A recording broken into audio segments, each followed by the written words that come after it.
This is tape 1 of 3 tapes on the New Order of Barbarians, referred to on these tapes as simply the New World System. Tapes 1 and 2 are reminiscence by Dr. Lawrence Dunnegan of a speech given on March 20th, 1969 by an insider of the Order, whose names and credentials are given in the interview with Dr. Dunnegan on tape 3. The moderator for these tapes is Randy Engel, National Director, U.S. Coalition for Life.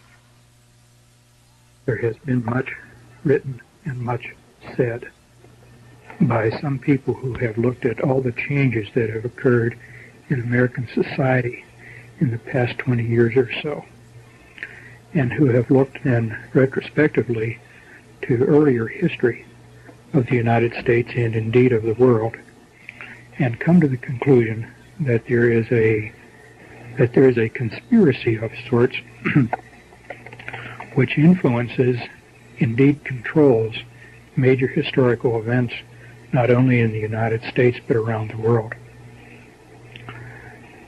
This conspiratorial interpretation of history is based on people making observations from the outside, gathering evidence, and coming to the conclusion that from the outside they see a conspiracy. Their evidence and conclusion are based on evidence gathered in retrospect, period. I want to now describe what I heard from a speaker in 1969, which in several weeks will now be 20 years ago. The speaker did not speak in terms of retrospect, but rather predicting changes that would be brought about in the future. The speaker was not looking from the outside in, thinking that he saw conspiracy. Rather, he was on the inside, admitting that indeed there was an organized power, force, group of men who wielded enough influence to determine major events involving countries around the world, and he predicted, or rather expounded on changes that were planned for the remainder of this century. As you listen, if you can recall the situation, at least in the United States in 1969 and the few years thereafter, and then recall the kinds of changes which have occurred between then and now, almost 20 years later, I believe you'll be impressed with the degree to which the things that were planned to be brought about have already been accomplished. Some of the things that were discussed were not intended to be accomplished yet by 1988, but are intended to be accomplished before the end of this century. There is a timetable, and it was during this session that some of the elements of the timetable were brought out. Anyone who recalls early in the days of the Kennedy presidency, the Kennedy campaign, when he spoke of progress in the decade of the 60s, that was kind of a cliche in those days, the decade of the 60s. Well, by 1969, our speaker was talking about the decade of the 70s, the decade of the 80s, and the decade of the 90s. So that I think that terminology, that way of looking at things and expressing things, probably all comes from the same source. Prior to that time, I don't remember anybody saying the decade of the 40s and the decade of the 50s. So I think this overall plan and timetable had taken important shape with more predictability to those who control it sometime in the late 50s. That's speculation on my part. In any event, the speaker said that His purpose was to tell us about changes which would be brought about in the next 30 years or so that an entirely new worldwide system would be in operation before the turn of the century. As he put it, we plan to enter the 21st century with a running start. He said as we listened to what he was about to present, he said, some of you will think I'm talking about communism. Well, what I'm talking about is much bigger than communism. At that time, he indicated there is much more cooperation between East and West than most people realize. In his introductory remarks, he commented that he was free to speak at this time. He would not have been able to say what he was about to say even a few years earlier, but he was free to speak at this time because now, and I'm quoting here, everything is in place and nobody can stop us now. That's the end of that quotation. He went on to say that most people don't understand how governments operate, and even people in high positions in governments, including our own, don't really understand how and where decisions are made. He went on to say that the people who really influence decisions are names that, for the most part, would be familiar to most of us, but he would not use individuals' names or names of any specific organizations. But that if he did, most of the people would be names that were recognized by most of his audience. He went on to say that they were not primarily people in public office, but people of prominence who were primarily known in their private occupations or private positions. The speaker was a doctor of medicine, a former professor at a large Eastern university, and he was addressing a group of doctors of medicine, about 80 in number.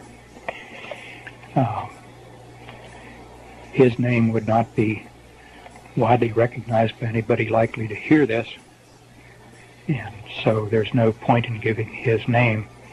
The only purpose in recording this is that it may give a perspective to those who hear it regarding the changes which have already been accomplished in the past 20 years or so, and a bit of a preview to what at least some people are planning for the remainder of this century, so that we, or they, would enter the 21st century with a flying start. Some of us may not enter that century. His purpose in telling our group about these changes that were to be brought about was to make it easier for us to adapt to these changes. Indeed, as he quite accurately said, they would be changes that would be very surprising and in some ways difficult for people to accept, and he hoped that we, as sort of his friends, would make the adaptation more easily if we knew somewhat beforehand what to expect. Somewhere in the introductory remarks, he insisted that nobody have a tape recorder and that nobody take notes, which for a professor was a very remarkable kind of thing to expect from an audience. Something in his remarks suggested that there could be negative repercussions against him if it became widely known what he was about to say to our group, if it became widely known that indeed he had spilled the beans, so to speak. When I first heard that, I thought maybe that was sort of an ego trip, somebody enhancing his own importance. But as the revelations unfolded, I began to understand why he might have had some concern about not having it widely known what was said, although this was a fairly public forum where he was speaking. Remarks were delivered, but nonetheless he asked that no notes be taken, no tape recorder be used, suggesting there might be some personal danger to himself if these revelations were widely publicized. Again, as the remarks began to unfold and some of the rather outrageous things that were said at that time, they certainly seemed outrageous, I made it a point to try to remember as much of what he said as I could, and during the subsequent weeks and months and years to connect my recollections to simple events around me, both to aid my memory for the future in case I wanted to do what I'm doing now, record this, and also to try to maintain a perspective on what would be developing if indeed it followed the predicted pattern, which it has. At this point, so that I don't forget to include it later, I'll just include some statements that were made from time to time throughout the presentation, just having a general bearing on the whole presentation. One of the statements was having to do with change. People get used, the statement was, people will have to get used to the idea of change. So used to change that they'll be expecting change. Nothing will be permanent. This often came out in the context of a society of where people seem to have no roots or moorings, but would be passively willing to accept change simply because that was all they had ever known. This was sort of in contrast to generations of people up until this time where certain things you expect to be and remain in place as reference points for your life. So change was to be brought about, change was to be anticipated and expected and accepted, no questions asked. Another comment that was made from time to time during the presentation was, people are too trusting. People don't ask the right questions. Sometimes being too trusting was equated with being too dumb. But sometimes when he would say that and say people don't ask the right questions, it was almost with a sense of regret, as if he were uneasy with what he was a part of and wished that people would challenge it and maybe not be so trusting. Another comment that was repeated from time to time, this particularly in relation to changing laws and customs and specific changes. He said everything has two purposes. One is the ostensible purpose, which will make it acceptable to people. And second is the real purpose, which would further the goals of establishing the new system and having it. Frequently he would say, there's no other way. There's just no other way. This seemed to come as sort of an apology, particularly when at the conclusion of describing some particularly offensive changes, for example, the promotion of drug addiction, which we'll get into shortly.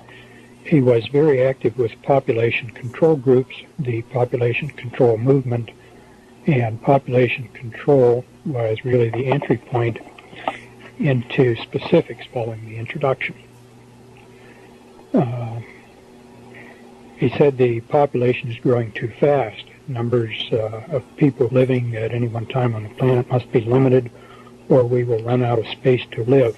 We will outgrow our food supply, and we will overpollute the world with our waste. People won't be allowed to have babies just because they want to or because they are careless.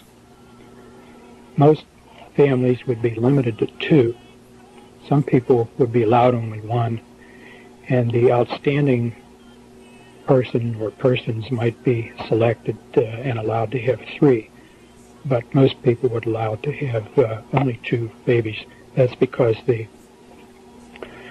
zero population growth is 2.1 children per completed family, so something like every 10th family might be allowed the privilege of the 3rd baby. To me, up to this point, the word population control primarily connoted limiting the number of babies to be born. But this remark about what people would be allowed and then what followed made it quite clear that when you hear population control, that means more than just controlling births. It means control of every endeavor of the entire world population. A much broader meaning to that term than I had ever attached to it before hearing this. As you listen and reflect back on some of the things you hear, you will begin to recognize how one aspect dovetails with other aspects in terms of controlling human endeavors. Well, from population control, a natural next step then was sex.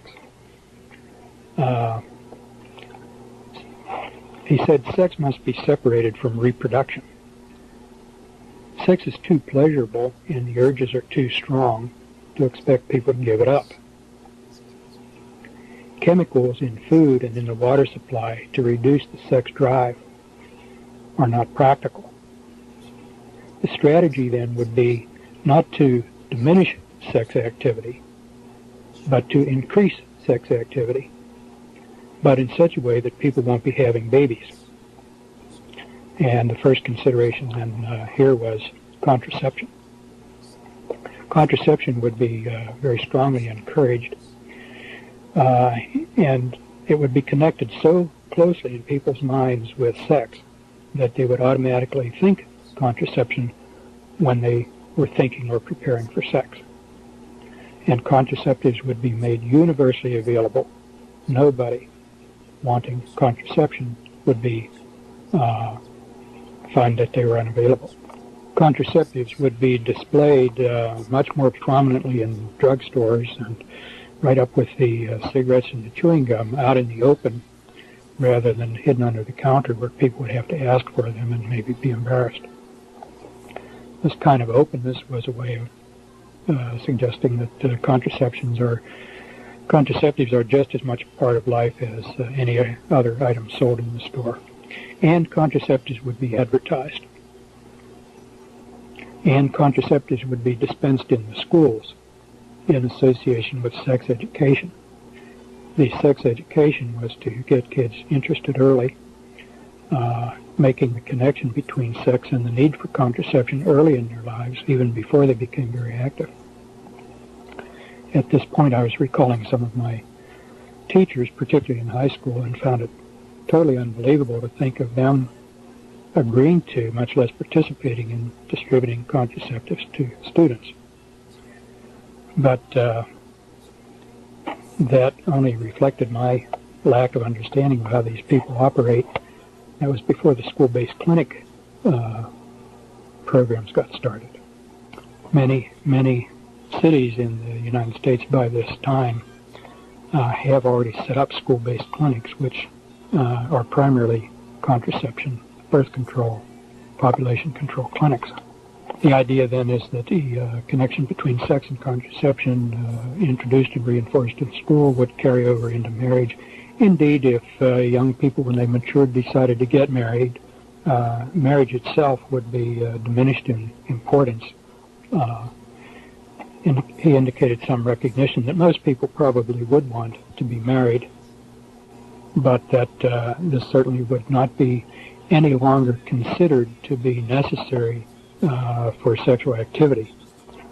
No surprise then that the next item was abortion, and this now back in 1969, 4 years before Roe v. Wade. He said abortion will no longer be a crime. Abortion would be accepted as normal and would be paid for by taxes for people who could not pay for their own abortions. Contraceptives would be made available by tax money so that nobody would have to do without contraceptives. If school sex programs would lead to more pregnancies in children, that was really seen as no problem. Parents who think they are opposed to abortion on moral or religious grounds will change their minds when it is their own child who is pregnant. So this will help overcome opposition to abortion. Before long, only a few diehards will still refuse to see abortion as acceptable, and they won't matter anymore. Homosexuality also was to be encouraged. People will be given permission to be homosexuals. That's the way it was stated. They won't have to hide it. And elderly people will be encouraged to continue to have active sex lives into their very old ages as long as they can. Everyone will be given permission to have sex to enjoy however they want. Anything goes. This is the way it was put. And I remember thinking how arrogant for this individual or whoever he represents to feel that they can give or withhold permission for people to do things. But that was the terminology that was used. In this regard, clothing was mentioned. Clothing styles would be made more stimulating and provocative. Recall back in 1969 was the time of the miniskirt, when those miniskirts were very, very high and very revealing. He said it's not just the amount of skin that is exposed that makes clothing sexually seductive, but other more subtle things are often more suggestive. Things like movement and the cut of clothing and the kind of fabric, the positioning of accessories on the clothing. If a woman has an attractive body, why should she not show it, was one of the statements. There's was not detail on what was meant by provocative clothing, but since that time, if you watch the changes in clothing styles, blue jeans are cut in a way that they're much more tight-fitting through the crotch. They form wrinkles. Wrinkles essentially are arrows, lines which direct one's vision to certain anatomic areas. And this was around the time of the burn your bra activity. He indicated that a lot of women should not go without a bra. They need a bra to be attractive. So instead of banning bras and burning them, bras would come back, but they would be thinner and softer, allowing more natural movement. It was not specifically stated, but certainly a very thin bra is much more revealing of the nipple and what else is underneath than heavier bras that were in style up to that time. Technology. Earlier he said sex and reproduction would be separated. You would have sex without reproduction, and then technology was reproduction without sex. This would be done in the laboratory. Indicated already much research was underway about making babies in the laboratory. There was some elaboration on that, but I don't remember the details, how much of that technology has come to my attention since that time. I don't remember. I don't remember in a way that I can distinguish what was said from what I subsequently have just learned as general medical information. Families. Families would be limited in size. We already alluded to not being allowed more than 2 children. Divorce would be made easier and more prevalent. Most people who marry will marry more than once. More people will not marry. Unmarried people would stay in hotels and even live together. That would be very common. Nobody would even ask questions about it. It would be widely accepted as no different from married people being together. More women will work outside the home. More men will be transferred to other cities in their jobs. More men would travel into work. Therefore, it would be harder for families to stay together.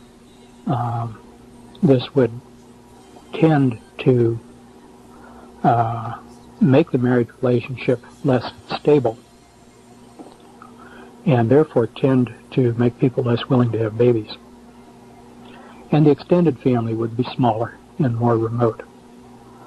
Travel would be easier, less expensive for a while, so that people who did have to travel would feel that they could get back to their families, not that they were abruptly being made remote from their families. But one of the net effects of easier divorce laws, combined with the promotion of travel and transferring families from one city to another, was to create instability in the families. If both husband and wife are working and one partner gets transferred, the other one may not be easily transferred. So one either gives up his or her job and stays behind while the other leaves, or else gives up the job and risks not finding employment in the new location. Rather diabolical approach to this whole thing. Euthanasia. Everybody has a right to live only so long. The old are no longer useful. They become a burden. You should be ready to accept death. Most people are. An arbitrary age limit could be established. After all, you have a right to only so many steak dinners, so many orgasms, and so many good pleasures in life. And after you've had enough of them, and you're no longer productive in working and contributing, then you should be ready to step aside for the next generation. Some things that would help people realize that they had lived long enough. He mentioned several of these. I don't remember them all. Here are a few. The use of very pale printing ink on forms that people necessary to fill out, so that older people wouldn't be able to read the pale ink as easily and would need to go to younger people for help. Automobile traffic patterns. There would be more high-speed traffic lanes, traffic patterns that older people would, with their slower reflexes, would have trouble dealing with, and thus tend to lose some of their independence. Big item which was elaborated at some length was the cost of medical care would be made burdensomely high. Medical care would be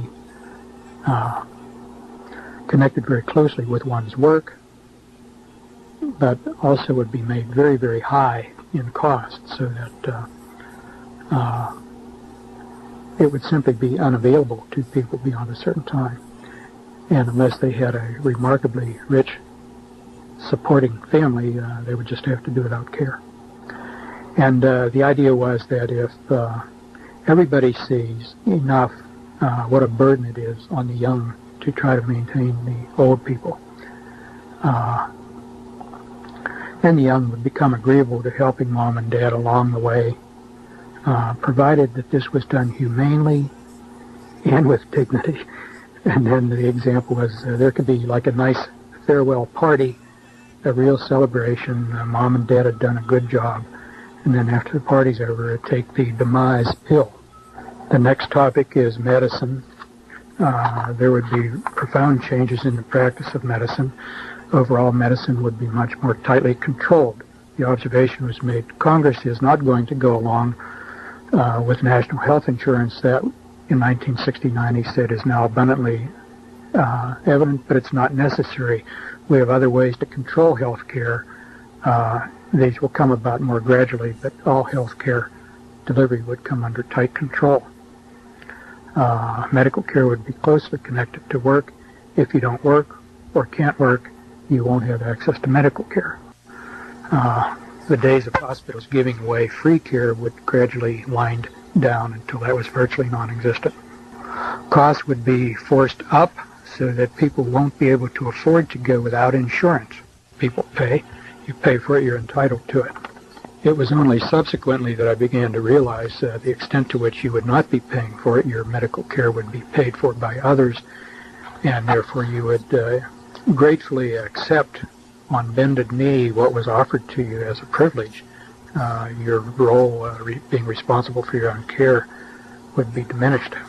As an aside here, this is not something that was developed at that time. I didn't understand at the time. But as an aside, the way this works, everybody's made dependent on insurance. And if you don't have insurance and you pay directly, the cost of your care is enormous.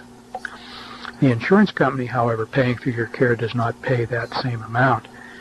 If you are charged, say, $600 for the use of an operating room, the insurance company does not pay $600 on your part. They pay $300 or $400. And that differential in billing has the desired effect. It enables the insurance company to pay for that which you could never pay for. They get a discount that's unavailable to you. When you see your bill, you're grateful that the insurance company can do that, and in this way you are dependent and virtually required to have insurance. The whole billing is fraudulent. Anyhow, continuing on now, access to hospitals would be tightly controlled. Identification will be needed to get into the building. Security in and around hospitals would be established and gradually increased so that nobody without identification could get in or move around inside the building. Theft of hospital equipment, things like typewriters and microscopes and so forth, would be allowed, and exaggerated, reports of it would be exaggerated, so that this would be the excuse needed to establish the need for strict security until people got used to it. And anybody moving about in a hospital would be required to wear an identification badge with a photograph and telling why he was there, employee or lab technician or visitor or whatever. And this is to be brought in gradually, getting everybody used to the idea of identifying themselves until it was just accepted. This need for ID to move about would start in small ways, hospitals, some businesses, but gradually expand to include everybody in all places. It was observed that hospitals can be used to confine people for the treatment of criminals. This did not mean necessarily medical treatment. At that time, I did not know the word psycho prison, as in the Soviet Union, but without trying to recall all the details, basically it was describing the use of hospitals both for treating the sick and for confinement of criminals for reasons other than the medical well-being of the criminal. Definition of criminal was not given. The image of the doctor would change. No longer would he be seen as an individual professional in service to individual patients, but the doctor would be gradually recognized as a highly skilled technician, and his job would change. The job is to include things like executions by lethal injection. The image of the doctor as being a powerful, independent person would have to be changed. And he went on to say, doctors that make entirely too much money, they should advertise like any other product. Lawyers would be advertising too. Keep in mind, this was an audience of doctors being addressed by a doctor, and it was interesting that he would make some rather insulting statements to his audience without fear of antagonizing us. The solo practitioner would become a thing of the past. A few diehards might try to hold out, but most doctors would be employed by an institution of one kind or another. Group practice would be encouraged, corporations would be encouraged, and then once the corporate image of medical care, as this gradually became more and more acceptable, doctors would more and more become employees rather than independent contractors. And along with that, of course, unstated but necessary, is the employee serves his employer, not his patient. So that's, and we've already seen quite a lot of that in the last 20 years, and apparently more on the horizon. The term HMO was not used at that time, but as you look at HMOs, you see this is the way that medical care is being taken over since the national health insurance approach did not get through the Congress. A few diehard doctors may try to make a go of it, remaining in solo practice, remaining independent, which parenthetically is me. But they would suffer great loss of income. They'd be able to scrape by maybe, but never really live comfortably as those who were willing to become employees of the system. Ultimately, there would be no room at all for the solo practitioner after the system is entrenched. Next heading to talk about is health and disease. He said there would be new diseases to appear, which had not ever been seen before would be very difficult to diagnose and be untreatable, at least for a long time. No elaboration was made on this, but I remember not long after hearing this presentation, when I had a puzzling diagnosis to make, I would be wondering, is this what he was talking about? Is this a case of what he was talking about? Some years later, as AIDS ultimately developed, I think AIDS was at least one example of what he was talking about. I now think that AIDS probably is a manufactured disease. Cancer. He said we can cure almost every cancer right now. Information is on file in the Rockefeller Institute if it's ever decided that it should be released. But consider, if people stop dying of cancer, how rapidly we would become overpopulated. You may as well die of cancer as something else. Efforts at cancer treatment would be geared more toward comfort than toward cure. There was some statement that ultimately the cancer cures which were being hidden in the Rockefeller Institute would come to light because independent researchers might bring them out despite these efforts to suppress them. But at least for the time being, letting people die of cancer was a good thing to do because it would slow down the problem of overpopulation. Another very interesting thing was heart attacks. He said, there is now a way to simulate a real heart attack. It can be used as a means of assassination. Only a very skilled pathologist who knew exactly what to look for at an autopsy could distinguish this from the real thing. I thought that was a very surprising and shocking thing to hear from this particular man at that particular time. This and business of the cancer cure really still stand out sharply in my memory because they were so shocking and at that time seemed to me out of character. He then went on to talk about nutrition and exercise, sort of in the same framework. People would have to eat right and exercise right to live as long as before. Most won't. This in the connection of nutrition, there was no specific statement that I can recall as to particular nutrients that would be either inadequate or in excess. In retrospect, I tend to think he meant high salt diets and high fat diets would predispose toward high blood pressure and premature arteriosclerotic heart disease, and that if people were too dumb or too lazy to exercise as they should, then their circulating fats would go up and predispose to disease. And he said something about diet information, about proper diet would be widely available, but most people, particularly stupid people who had no right to continue living anyway,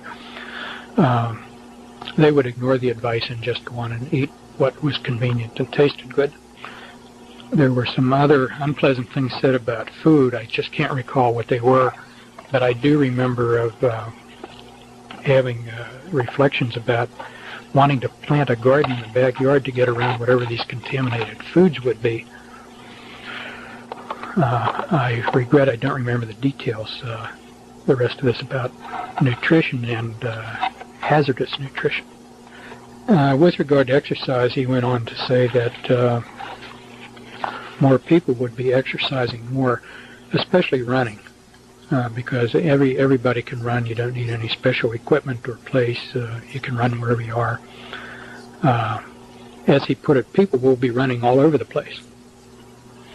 And in this vein, he pointed out how supply produces demand, and this was in reference to athletic clothing and equipment, as this would be made more widely available and glamorized, particularly as regards running shoes. This would stimulate people to develop an interest in running, and as part of a whole sort of public propaganda campaign, people would be encouraged then to buy the attractive sports equipment and to get into exercise. Again, Well, in connection with nutrition, he also mentioned that public eating places would rapidly increase, that this had a connection with the family, too. As more and more people ate out, eating at home would become less important. People would be less dependent on their kitchens at home. And then this also connected to convenience foods being made widely available. Things like you could pop into the microwave. Whole meals would be available prefixed. And of course we've now seen this in some pretty good ones. But this whole different approach to eating out and to previously prepared meals being eaten in the home was predicted at the time to be brought about convenience foods. And the convenience foods, though, would be part of the hazard. Anybody who was lazy enough to want the convenience foods rather than fixing his own also better be energetic enough to exercise, because if he was too lazy to exercise and too lazy to fix his own food, then he didn't deserve to live very long. This was all presented as sort of a moral judgment about people and what they should do with their energies. People who are smart, who would learn about nutrition, and who are disciplined enough to eat right and exercise right are better people and are the kind you want to live longer. Somewhere along in here there is also something about accelerating the onset of puberty, and this was said in connection with health, and later in connection with education, and connected to accelerating the process of evolutionary change. There was a statement that we think we can push evolution faster and in the direction we want it to go. I remember this only as a general statement. I don't recall if any details were given beyond that. Another area of discussion was religion. This is an avowed atheist speaking. And he said, religion is not necessarily bad. A lot of people seem to need religion with its mysteries and rituals, so they will have religion. But the major religions of today have to be changed because they are not compatible with the changes to come. The old religions will have to go, especially Christianity. Once the Roman Catholic Church is brought down, the rest of Christianity will follow easily. Then a new religion can be accepted for use all over the world. It will incorporate something from all of the old ones to make it more easy for people to accept it and feel at home in it. Most people won't be too concerned with religion. They will realize that they don't need it. In order to do this, the Bible will be changed. It will be rewritten to fit the new religion. Gradually, key words will be replaced with new words having various shades of meaning. Then the meaning attached to the new word can be close to the old word, and as time goes on, other shades of meaning of that word can be emphasized, and then gradually that word replaced with another word. I don't know if I'm making that clear, but the idea is that everything in Scripture need not be rewritten, just key words replaced by other words, and the variability in meaning attached to any word can be used as a tool to change the entire meaning of Scripture and therefore make it acceptable to this new religion. Most people won't know the difference, and this is another one of the times where he said the few who do notice the difference won't be enough to matter. Then followed one of the most surprising statements of the whole presentation. He said, some of you probably think the churches won't stand for this. And he went on to say, the churches will help us. There is no elaboration on this. It was unclear just what he had in mind when he said the churches will help us. In retrospect, I think some of us now can understand what he might have meant at that time. I recall then only of thinking, no, they won't, and remembering our Lord's words where he said to Peter, thou art Peter, and upon this rock I will build my church, and the gates of hell will not prevail against it. So Yes, some people in the churches might help, and in the subsequent 20 years we've seen how some people in churches have helped. But we also know that our Lord's words will stand, and the gates of hell will not prevail. Another area of discussion was education, and one of the things in connection with education that I remember connecting with what he said about religion was, in addition to changing the Bible, he said that classics in literature would be changed. I seem to recall Mark Twain's writings was given as one example. But he said the casual reader reading a revised version of a classic would never even suspect there was any change, and somebody would have to go through word by word to even recognize that any change was made in these classics. The changes would be so subtle, but the changes would be such as to promote the acceptability of the new system. As regards education, he indicated that kids would spend more time in schools, but in many schools they wouldn't learn anything. They'll learn some things, but not as much as formerly.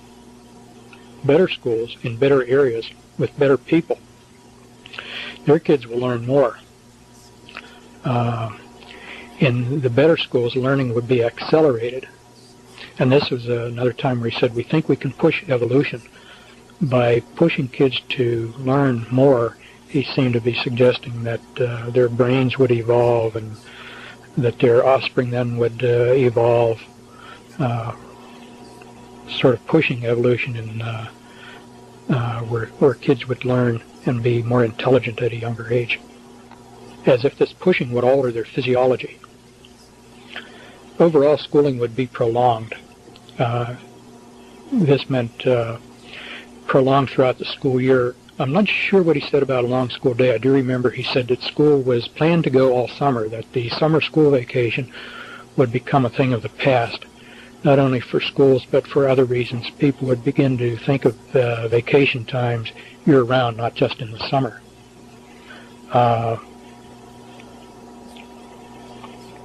For most people, it would take longer to complete their education.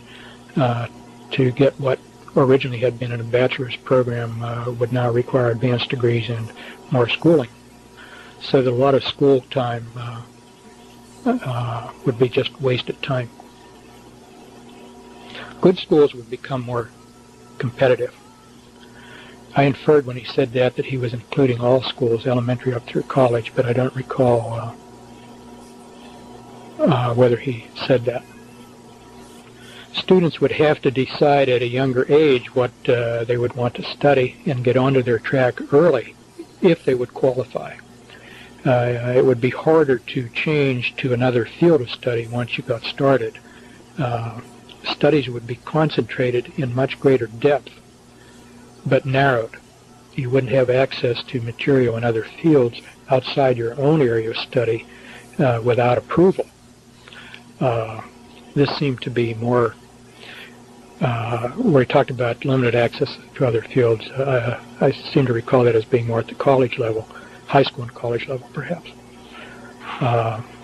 People would be very specialized in their own area of expertise, but they won't be able to get a broad education and won't be able to understand what is going on overall. He was already talking about computers in education, and at that time he said anybody who wanted computer access or access to books that were not directly related to their field of study would have to have a very good reason for so doing, otherwise access would be denied. Another angle was that the schools would become more important in people's overall life. Kids, in addition to their academics, would have to get into school activities unless they wanted to feel completely out of it. But spontaneous activities among kids, the thing that came to my mind when I heard this was sandlot football and sandlot baseball teams that we worked up as kids growing up. I said to kids wanting any activities outside of school would be almost forced to get them through the school. There would be few opportunities outside. Now, the pressures of the accelerated academic program and accelerated demands where kids would feel they had to be part of something, one or another athletic club or some school activity. These pressures he recognized would cause some students to burn out. He said the smartest ones will learn how to cope with the pressures and to survive. There will be some help available to students in handling stress, but the unfit won't be able to make it. They will then move on to other things. In this connection, and later on in the connection with drug abuse and alcohol abuse, he indicated that psychiatric services to help would be increased dramatically. In all the pushing for achievement, it was recognized that many people would need help, and the people worth keeping around would be able to accept and benefit from that help and still be super achievers. Those who could not would fall by the wayside and therefore were sort of dispensable, expendable, I guess is the word I want. Education would be lifelong. Adults would be going to school. There will always be new information that adults must have to keep up. When you can't keep up anymore, you're too old. This was another way of letting older people know that the time had come for them to move on and take the demise pill. If you got too tired to keep up with your education, you got too old to learn new information, then this was a signal you begin to prepare to get ready to step aside. In addition to revising the classics, which I alluded to a while ago with revising the Bible, he said some books would just disappear from libraries. This was in the vein that some books contain information or contain ideas that should not be kept around, and therefore those books would disappear. I don't remember exactly if he said how this was to be accomplished, but I seem to recall carrying away the idea that this would include thefts, that certain people would be designated to go to certain libraries and pick up certain books and just get rid of them. Not necessarily as a matter of policy, just simply steal it. Further down the line, not everybody will be allowed to own books, and some books nobody will be allowed to own. Another area of discussion was laws that would be changed. At that time, a lot of states had blue laws about Sunday sales and certain Sunday activities. They said the blue laws would all be repealed. Gambling laws would be repealed or relaxed so that gambling would be increased. Indicated then that governments would get into gambling. We've had a lot of state lotteries pop up around the country since then, and at the time we were already being told that would be the case. Why should all that gambling money be kept in private hands when the state could benefit from it, was the rationale behind it.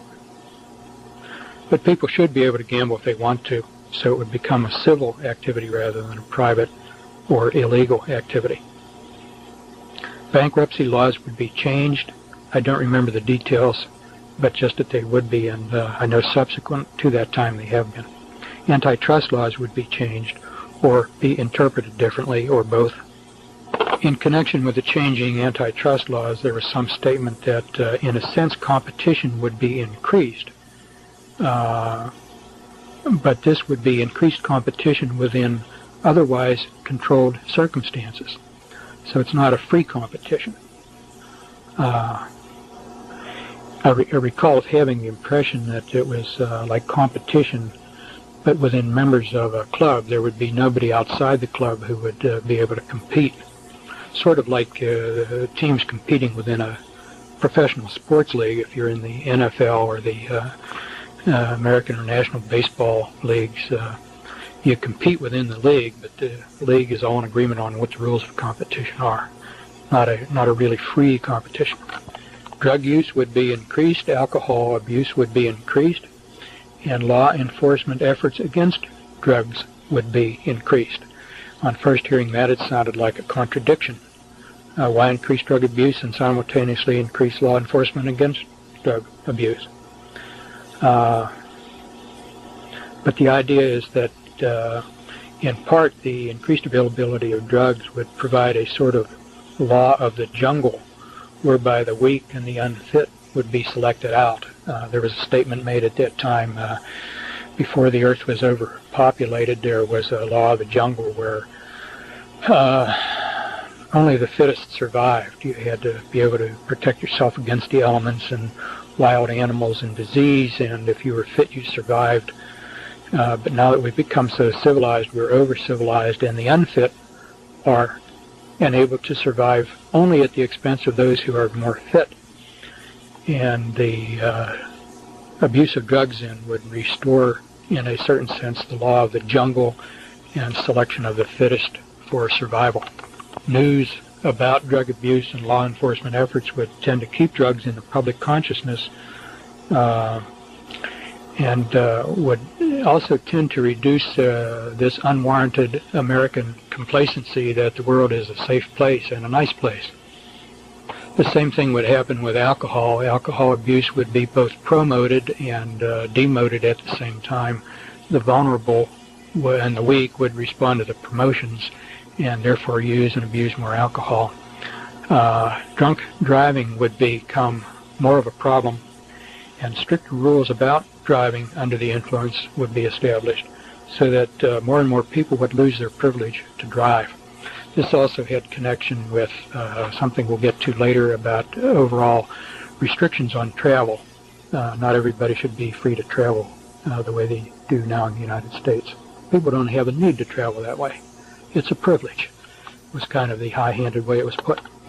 Again, much more in the way of psychological services would be made available to help those who got hooked on drugs and alcohol. The idea being that in order to promote this drug and alcohol abuse, to screen out some of the unfit, people who otherwise are pretty good also would be subject to getting hooked. And if they were really worth their salt, they would have enough sense to seek psychological counseling and to benefit from it. So this was presented as sort of a redeeming value on the part of the planners. It was as if he were saying, you think we're bad in promoting these evil things, but look how nice we are. We're also providing a way out. More jails would be needed. Hospitals could serve as jails. Some new hospital construction would be designed so as to make them adaptable to jail-like use. This is tape number 2 on the New Order of Barbarians. Change. Nothing is permanent. Streets would be rerouted, renamed. Areas you had not seen in a while then would become unfamiliar. Among other things, this would contribute to older people feeling that it was time to move on. People would feel they couldn't even keep up now with the changes in areas that were once familiar. Vacant buildings would be left to stand empty and to deteriorate, and streets would be allowed to deteriorate in certain localities. The purpose of this was to provide the jungle a depressed atmosphere for the unfit. Somewhere in this same connection he mentioned buildings and bridges would be made so that they would collapse after a while. There would be more accidents involving airplanes and railroads and automobiles. All of this to contribute to the feeling of insecurity, that nothing was safe. Not too long after this presentation, and I think one or two even before, in the area where I live, we had some newly constructed bridge to break, another newly constructed bridge defect discovered before it broke, and I remember reading just scattered incidents around the country where shopping malls would fall in right where they were filled with shoppers. And I remember that one of the shopping malls in our area, first building I'd ever been in where you could feel this vibration throughout the entire building when there were a lot of people in there. And I remember wondering at that time whether this shopping mall was one of the buildings he was talking about. Talking to construction people and architects about it, they'd say, oh no, that's good. Building vibrate like that, that means it's flexible and not rigid. Well, maybe so. We'll wait and see. Other areas, though, would be well maintained. Not every part of the city would be slummed. There would be the created slums and other areas well maintained. Those people able to leave the slum for better areas then would learn to better appreciate the importance of human accomplishment. This meant that if they left the jungle and came to civilization, so to speak, they could be proud of their own accomplishments, that they made it. There was no related sympathy for those who were left behind in the jungle of drugs and deteriorating neighborhoods. And then a statement that was kind of surprising: we think we can effectively limit crime to the slum areas, so it won't be spread heavily into better areas.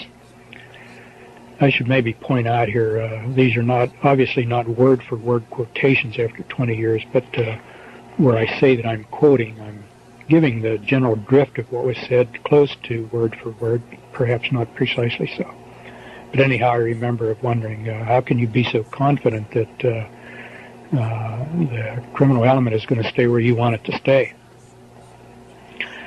But he went on to say there would be increased security would be needed in the better areas. That would mean more police, better coordinated police efforts. He did not say so, but I wondered at that time about the moves that were afoot to consolidate all the police departments of suburbs around major cities. I think the John Birch Society was one who was saying, support your local police, don't let them be consolidated. And I remember wondering if that was one of the things he had in mind about security. It was not explicitly stated.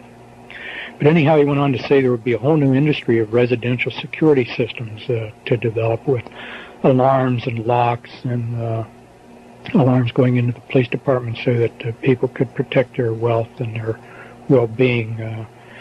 Because some of the criminal activity would spill out of the slums into better, more affluent-looking areas that looked like they'd be worth burglarizing.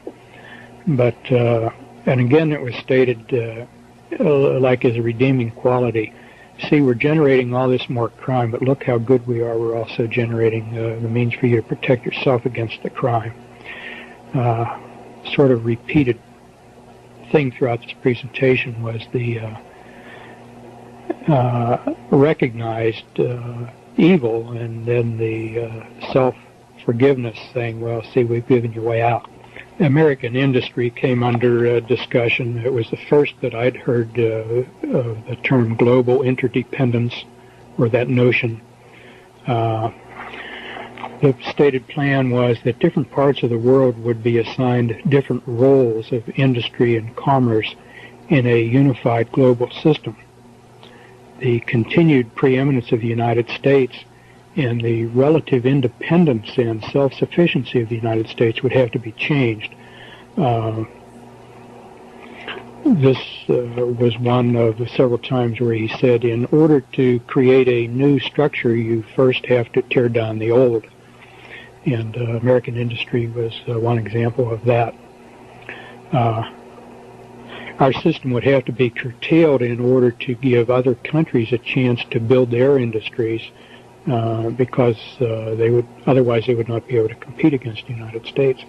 And this was especially true of our heavy industries that would be cut back while the same industries were being developed in other countries, notably Japan.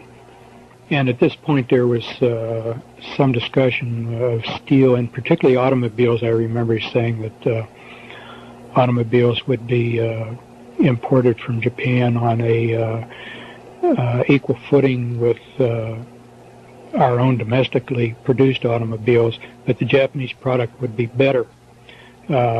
Things would be made so they would break and fall apart. That is in the United States. So that people would tend to prefer the imported variety, and this would give a bit of a boost to foreign competitors one example was Japanese. In 1969, Japanese automobiles, if they were sold here at all, I don't remember, but they certainly weren't very popular. But the idea was you would get a little bit disgusted with your Ford, GM, or Chrysler product or whatever, because little things like window handles would fall off more, and plastic parts would break that, had they been made of metal, would hold up. Your patriotism about buying American would soon give way to practicality, that if you bought Japanese or German or imported, that it would last longer and you'd be better off. Patriotism would go down the drain then. There was mention elsewhere of things being made to fall apart too. One of the, I don't remember specific items that, if they were even stated, other than automobiles, but I do recall of having the impression, sort of in my imagination, of a surgeon having something fall apart in his hands in the operating room at a critical time. Was he including this sort of thing in his discussion?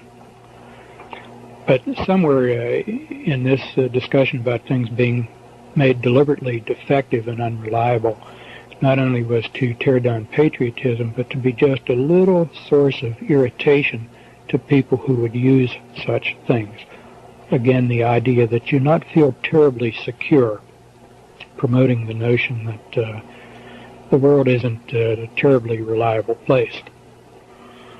The United States was to be kept strong in information, communications, high technology, education, and agriculture.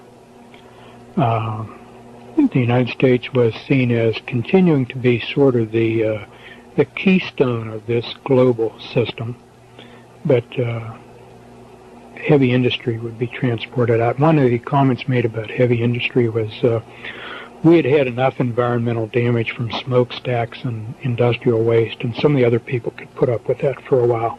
This again was supposed to be a redeeming quality for Americans to accept. You took away our industry, but you saved our environment. So we really didn't lose anything.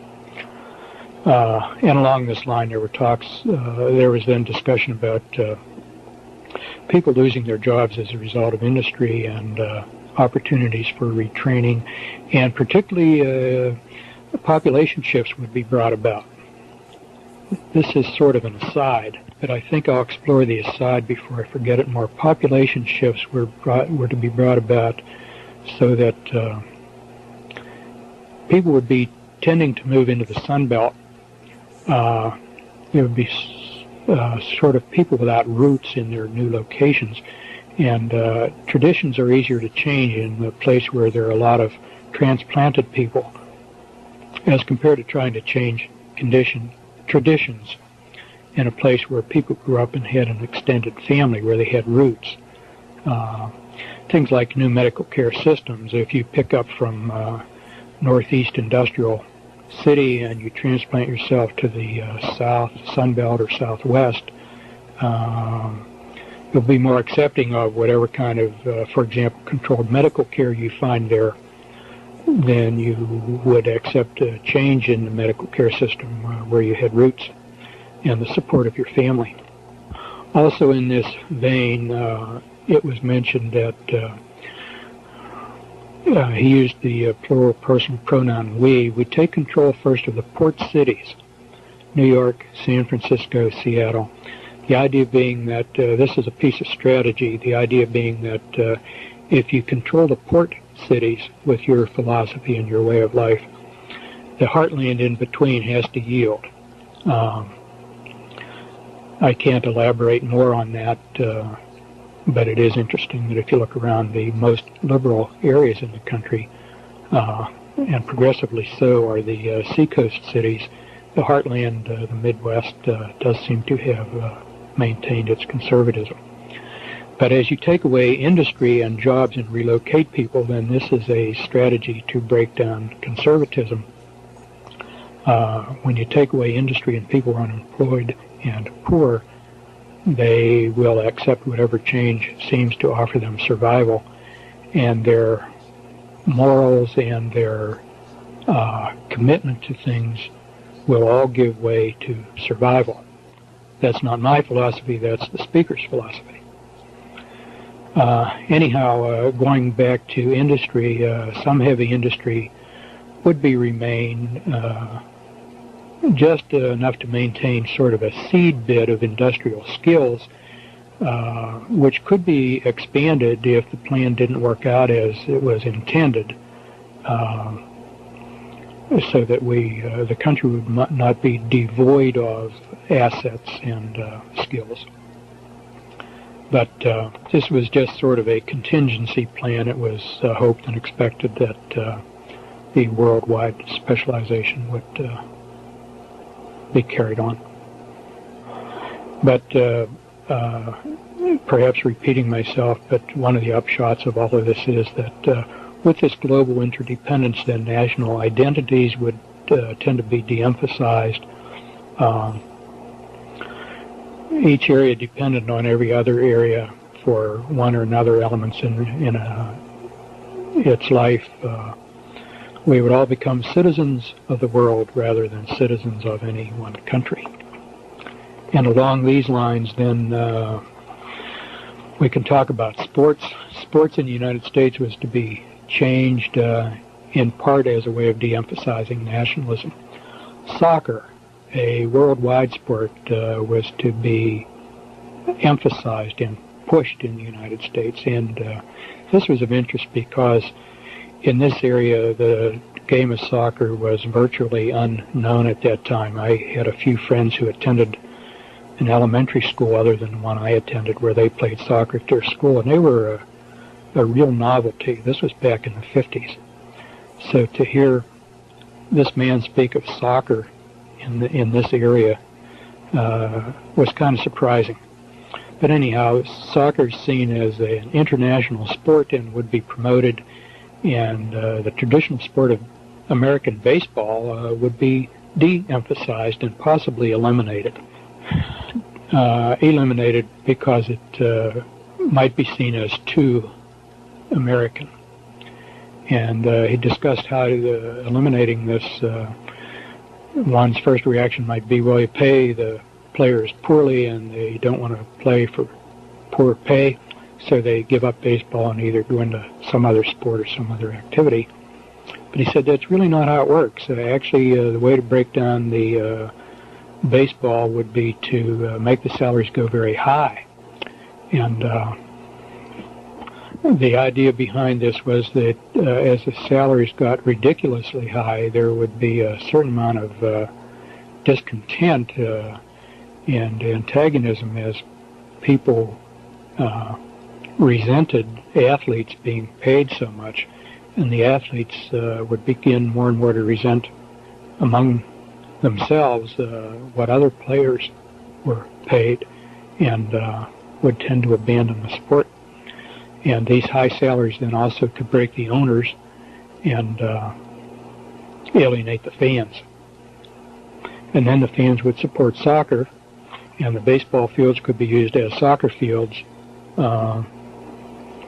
Wasn't said definitely this would have to happen, but if the international flavor didn't come around rapidly enough, this could be done.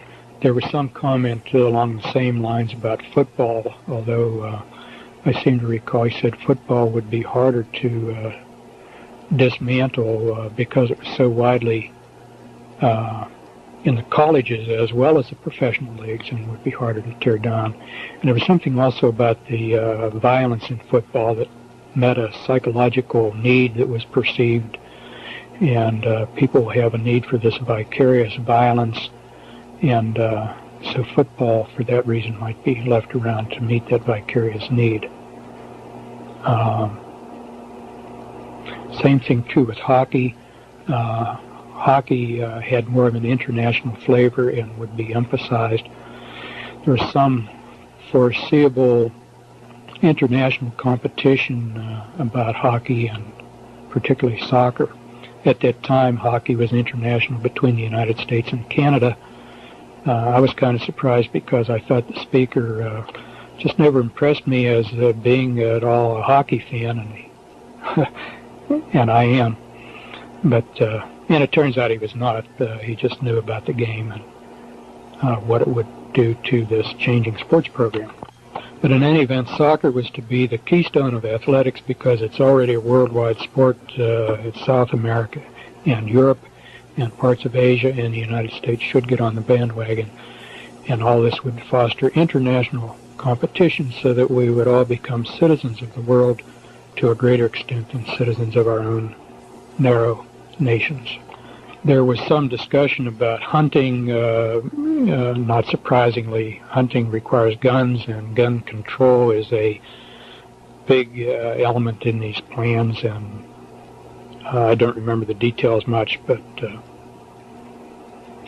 the idea is that gun ownership is a privilege and not everybody should have guns, and hunting was an inadequate excuse for owning guns, and everybody should be restricted in gun ownership. The few privileged people who should be allowed to hunt could maybe rent or borrow a gun from official quarters rather than own their own.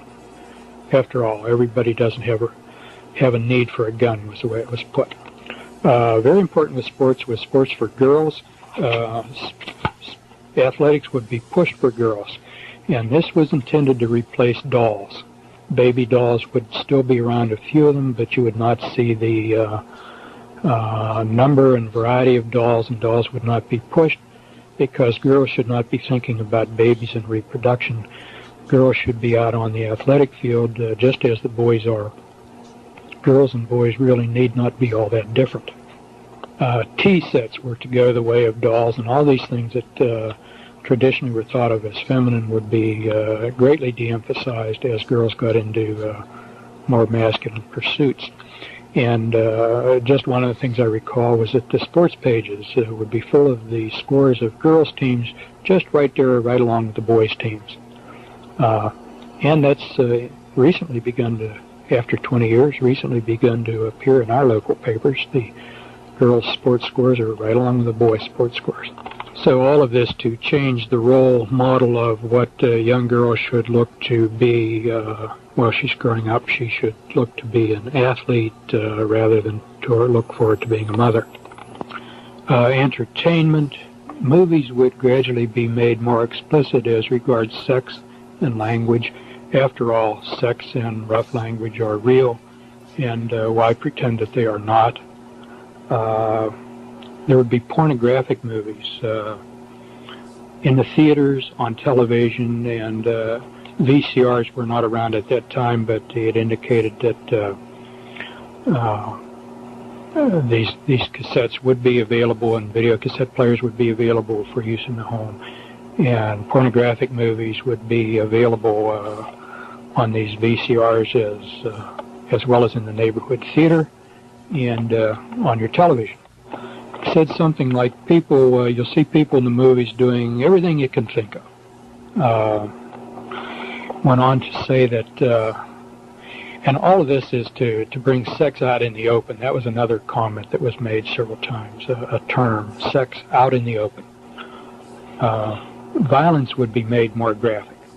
This was intended to desensitize people to violence. There might need to be a time when people would witness real violence and be a part of it. Later on, it'll become clear where this is headed. So there would be more realistic violence in entertainment, would make it easier for people to adjust. People's attitudes towards death would change, and they would not be so fearful of it, but more accepting of it. And not be so aghast at the sight of dead people or injured people. We don't need to have a genteel population paralyzed by what they might see. People would just learn to say, well, I don't want that to happen to me. This was the first statement suggesting that the plan includes numerous human casualties which the survivors would see. This particular aspect of the presentation came back in my memory very sharply a few years later when a movie about the Lone Ranger came out, and I took my very young son to see it, and early in the movie were some very violent scenes. One the victim's shot in the forehead, and there was sort of a splat where the bullet entered his forehead and some blood. And I remember regretting that I took my son, and remember of feeling anger toward the doctor who spoke. Not that he made the movie, but he agreed to be part of this movement, and I was repelled by the movie, and it brought back this aspect of his presentation very sharply in my memory. As regards music, he made a rather straightforward statement like, music will get worse. And in 1969, the rock music was getting more and more unpleasant. It was interesting that just his word, the way he expressed it, it would get worse, acknowledging that it was already bad. Lyrics would become more openly sexual. No new sugary romantic music would be publicized like that which had been written before that time. All the old music would be brought back on certain radio stations and records for older people to hear. And older folks would have sort of their own radio stations to hear. And the younger people, their music, as it got worse and worse, would be on their stations, and he seemed to indicate that one group would not hear the other group's music. Older folks would just refuse to hear the junk that was offered to young people, and the young people would accept the junk because it was identified them as their generation and helped them feel distinct from the older generation. I remember at the time of thinking that would not last very long because even young kids wouldn't like the junk. When they got a chance to hear the older music that was prettier, they would gravitate toward it. Unfortunately, I was wrong about that. When the kids get through their teens and into their 20s, some of them improve their taste in music, but unfortunately, he was right. They get used to this junk, and that's all they want. A lot of them can't stand really pretty music. He went on to say the music would carry a message to the young, and nobody would even know the message was there. They'd just think it was loud music. At the time, I didn't understand quite what he meant by that, but in retrospect, I think we know what the messages are in the music for the young. And again, he was right. This aspect was sort of summarized with a notion that entertainment would be a tool to influence young people, won't change the older people. They're already set in their ways. But the changes would be all aimed at the young who are in their formative years, and the older generation would be passing. Not only could you not change them, but they're relatively unimportant anyhow. Once they live out their lives and are gone, the younger generation being formed are the ones that would be important for the future in the 21st century. He also indicated all the old movies would be brought back again, and I remember on hearing that, through my mind ran quickly the memories of a number of old movies that I wondered if they would be included, the ones that I thought I would like to see again. Along with bringing back old music and old movies for older people, there were other privileges that also would be accorded older folks. Free transportation, breaks on purchases, discounts, tax discounts, a number of privileges just because they were older. And this was stated to be sort of a reward for the generation which had grown up through the Depression and had survived the rigors of World War II. They had deserved it, and they were going to be rewarded with all these goodies. And the bringing back of the good old music and the good old movies was going to help ease them through their final years in comfort. Then the presentation began to get rather grim, because once that generation passed, and that would be in the late 80s and the early 90s, where we are now, most of that group would be gone. And then gradually things would tighten up, and the tightening up would be accelerated. The old movies and old songs would be withdrawn. The gentler entertainment would be withdrawn. Travel instead of being easy for old folks, travel then would become very restricted. People would need permission to travel, and they would need a good reason to travel. If you didn't have a good reason for your travel, you would not be allowed to travel. Everyone would need ID. This would at first be an ID card you would carry on your person, and you must show when you're asked for it. It was already planned that later on some sort of device would be developed to be implanted under the skin that would be coded specifically to identify the individual. This would eliminate the possibility of false ID and also eliminate the possibility of people saying, well, I lost my ID. The difficulty about the skin implanted ID was stated to be getting a material that would stay in or under the skin without causing a foreign body reaction, whereby the body would reject it or cause infection, and that this would have to be material on which information could be recorded and retrieved by some sort of scanner while it was not rejected by the body. Silicone was mentioned. Silicone at that time was thought to be well tolerated. It was used to augment breasts. Women who felt their breasts were too small would get silicone implants. I guess that still goes on.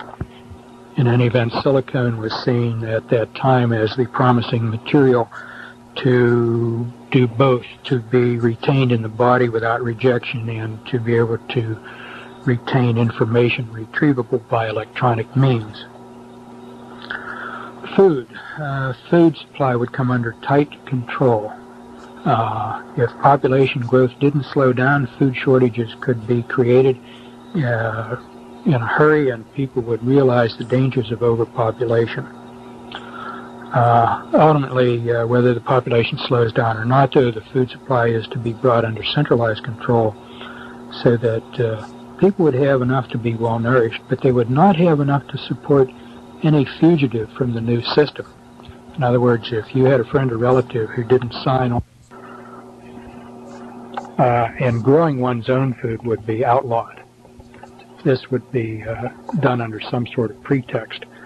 In the beginning, I mentioned there were two purposes for everything. One, the ostensible purpose, and two, the real purpose. And an ostensible purpose here would be that growing your own vegetables was unsafe, it would spread disease or something like that. So the acceptable idea was to protect the consumer, but the real idea is to limit the food supply, and growing your own food would be illegal. And if you persist in illegal activities like growing food, then you're a criminal. There was a mention then of weather, W-E-A-T-H-E-R. This was another really striking statement. He said, we can, or soon will be able to control the weather.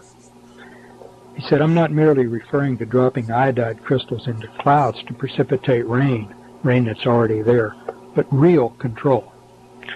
And weather was seen as a weapon of war, a weapon of influencing public policy. You could make rain or withhold rain in order to influence certain areas and bring them under your control. There were two sides to this that were kind of striking. He said, on the one hand, you can make drought during the growing season so that nothing will grow, and on the other hand, you can make for very heavy rains during the harvest seasons so that the fields are too muddy to bring in the harvest, and indeed one might be able to do both. There was no statement how this would be done. It was stated that it was either already possible or very, very close to being possible. Politics. He said, very few people know how government really works. Something to the effect that elected officials are influenced in ways that they don't even realize. And they carry out plans that have been made for them, and they think they are that they are authors of the plans. But actually they've been, are manipulated in ways that they don't understand. Somewhere in the presentation he made two statements that I want to insert at this time. I don't remember just where they were made, but they're valid as in terms of the general overall view. The one statement, people can carry in their minds and act upon two contradictory ideas at the same time, provided these two contradictory ideas are kept far enough apart. And the other one, the other statement is, you can know pretty well how rational people are going to respond to certain circumstances or to certain information that they encounter. So to determine the response you want, you need only control the kind of data or information that they are presented or the kinds of circumstances they're in. And being rational people, they'll do what you want them to do. They may not fully understand what they're doing or why. Somewhere in this connection was a statement admitting that some scientific research data could be, and indeed has been, falsified in order to bring about desired results. And here it was said, people don't ask the right questions. Some people are too trusting. Now, this was an interesting statement because the speaker and the audience, all being doctors of medicine and supposedly very objectively, dispassionately scientific, and science being the be-all and end-all, well, to falsify data, scientific research data, in that setting is like blasphemy in the church. You just don't do that. Anyhow, out of all of this was to, on the political scene, was to come the new international governing body, probably to come through the UN and with the World Court, but not necessarily through those structures. It could be brought about in other ways. Acceptance of the UN at that time was seen as not being as wide as had been hoped. Efforts would continue to give the United Nations increasing importance. People would be more and more used to the idea of relinquishing some national sovereignty. Economic interdependence would foster this goal from a peaceful standpoint. Avoidance of war would foster it from the standpoint of worrying about hostilities. It was recognized that doing it peaceably was better than doing it by war. It was stated at this point that war is obsolete. And I thought that was an interesting phrase because obsolete means something that once was seen as useful is no longer useful. But war is obsolete, this being because of the nuclear bombs. War is no longer controllable. Formerly, wars could be controlled, but if nuclear weapons would fall into the wrong hands, there could be an unintended nuclear disaster. It was not stated who the wrong hands are. We were free to infer that maybe this meant terrorists, but in more recent years I'm wondering whether the wrong hands might also include people that we've assumed have had nuclear weapons all along. Maybe they don't have them. Just as it was stated that industry would be preserved in the United States a little bit, just in case the worldwide plans didn't work out, just in case some country or some other powerful person decided to bolt from the pack and go his own way. One wonders whether this might also be true with nuclear weapons. When you hear that he said they might fall into the wrong hands, there was some statement that the possession of nuclear weapons has been tightly controlled, sort of implying that anybody who had nuclear weapons was intended to have them. That would necessarily have included the Soviet Union, if indeed they have them. But I recall at the time of wondering, are you telling us or are you implying that that this country willingly gave nuclear weapons to the Soviets? At that time, that seemed like a terribly unthinkable thing to do, much less to admit.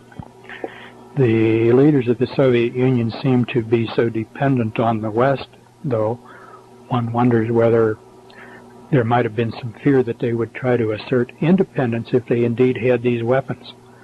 So, I don't know. It's something to speculate about, perhaps. Who did he mean when he said if these weapons fall into the wrong hands? Maybe just terrorists. We'll see. Anyhow, the new system would be brought in, if not by peaceful cooperation, everybody willingly yielding national sovereignty, then by bringing the nation to the brink of nuclear war. And everybody would be so fearful as hysteria was created about the possibility of nuclear war that there would be a strong public outcry to negotiate a peace, and people would willingly give up national sovereignty in order to achieve peace, and thereby this would bring in the new international political system. This was stated, and a very impressive thing to hear then.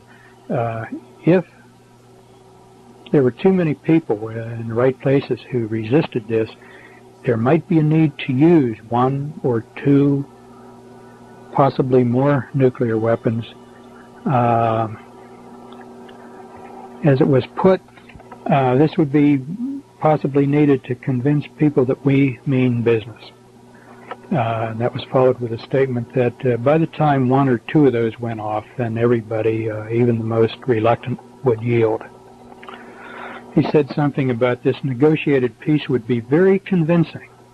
This kind of in a framework or in a context that the whole thing was rehearsed, but nobody would know it.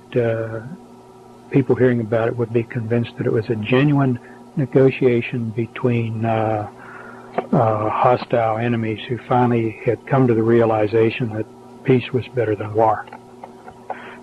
In this context, discussing war and war is obsolete, a statement was made that there were some good things about war. One, you're going to die anyway, and people sometimes in war get a chance to display great courage and heroism, and if they die, they've died well, and if they survive, they get recognition. So that in any case, the hardships of war on the soldiers are worth it, because that's the reward they get out of their warring. Another justification for war expressed was, if you think of the many millions of casualties in World War I and World War II, well, suppose all those people had not died but continued to live and continued to have babies. There would be millions upon millions, and we would already be overpopulated. So those two great wars served a benign purpose in delaying overpopulation. But now there are technological means for the individual and governments to control overpopulation. So in this regard, war is obsolete. It's no longer needed. And then it's, again, it's obsolete because nuclear weapons could destroy the whole universe. War which once was controllable could get out of control. And so for these two reasons, it's now obsolete. There was a discussion of terrorism. Terrorism would be used widely in Europe and other parts of the world. Terrorism at that time was felt would not be necessary in the United States. It possibly could become necessary if the United States did not move rapidly enough into accepting the system. But at least in the foreseeable future, it was not planned, and very benignly on their part. Maybe terrorism would not be required here, but the implication being that it would be indeed used if it was necessary. Along with this came a little bit of a scolding that Americans have had it too good anyway, and just a little bit of terrorism would help convince Americans that the world indeed is a dangerous place, or it can be if we don't relinquish control to the proper authorities. There was discussion of money and banking. One statement was inflation is infinite. You can put an infinite number of zeros after any number and put the decimal points wherever you want. This is an indication that inflation is a tool of controllers. Money would become predominantly credit. It was already money is primarily a credit thing, but exchange of money would be not cash or palpable things, but electronic credit signals. People would carry money only in very small amounts for things like chewing gum and candy bars, just pocket sorts of things. Any purchase of any significant amount would be done electronically. Earnings would be electronically entered into your account. There would be a single banking system. It may have the appearance of being more than one, but ultimately, basically, it would be one single banking system. So that when you got paid, your pay would be entered for you into your account balance, and then when you purchased anything at the point of purchase, it would be deducted from your account balance, and you would actually carry nothing with you. Also, computer records can be kept of whatever it was you purchased, so that if you were purchasing too much of any particular item, some official wanted to know what you were doing with your money, they could go back and review your purchases and determine what it was you were buying. There was a statement to the effect that any purchase of significant size, like an automobile, a bicycle, a refrigerator, a radio or television or whatever, might be have some sort of identification on it where it could be traced, so that very quickly anything which was either given away or stolen, whatever, authorities would be able to establish who purchased it and when. Computers would allow this to happen. The ability to save would be greatly curtailed. People would just not be able to save any considerable degree of wealth. There was some statement of recognition that wealth represents power, and wealth in the hands of a lot of people is not good for the people in charge, so that if you save too much, you might be taxed. The more you save, the higher the rate of tax on your savings, so your savings really could never get very far. And also, if you began to show a pattern of saving too much, you might have your pay cut. People would say, well, you're saving instead of spending. You really don't need all that money. But basically the idea being to prevent people from accumulating any wealth which might have long-range disruptive influence on the system. People would be encouraged to use credit to borrow, and then also be encouraged to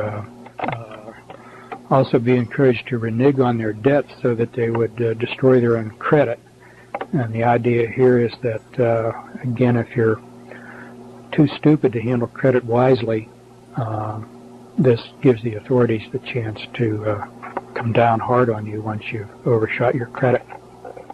Electronic payments initially would all be based on different kinds of credit cards. These were already in use in 1969 to some extent, not as much as now.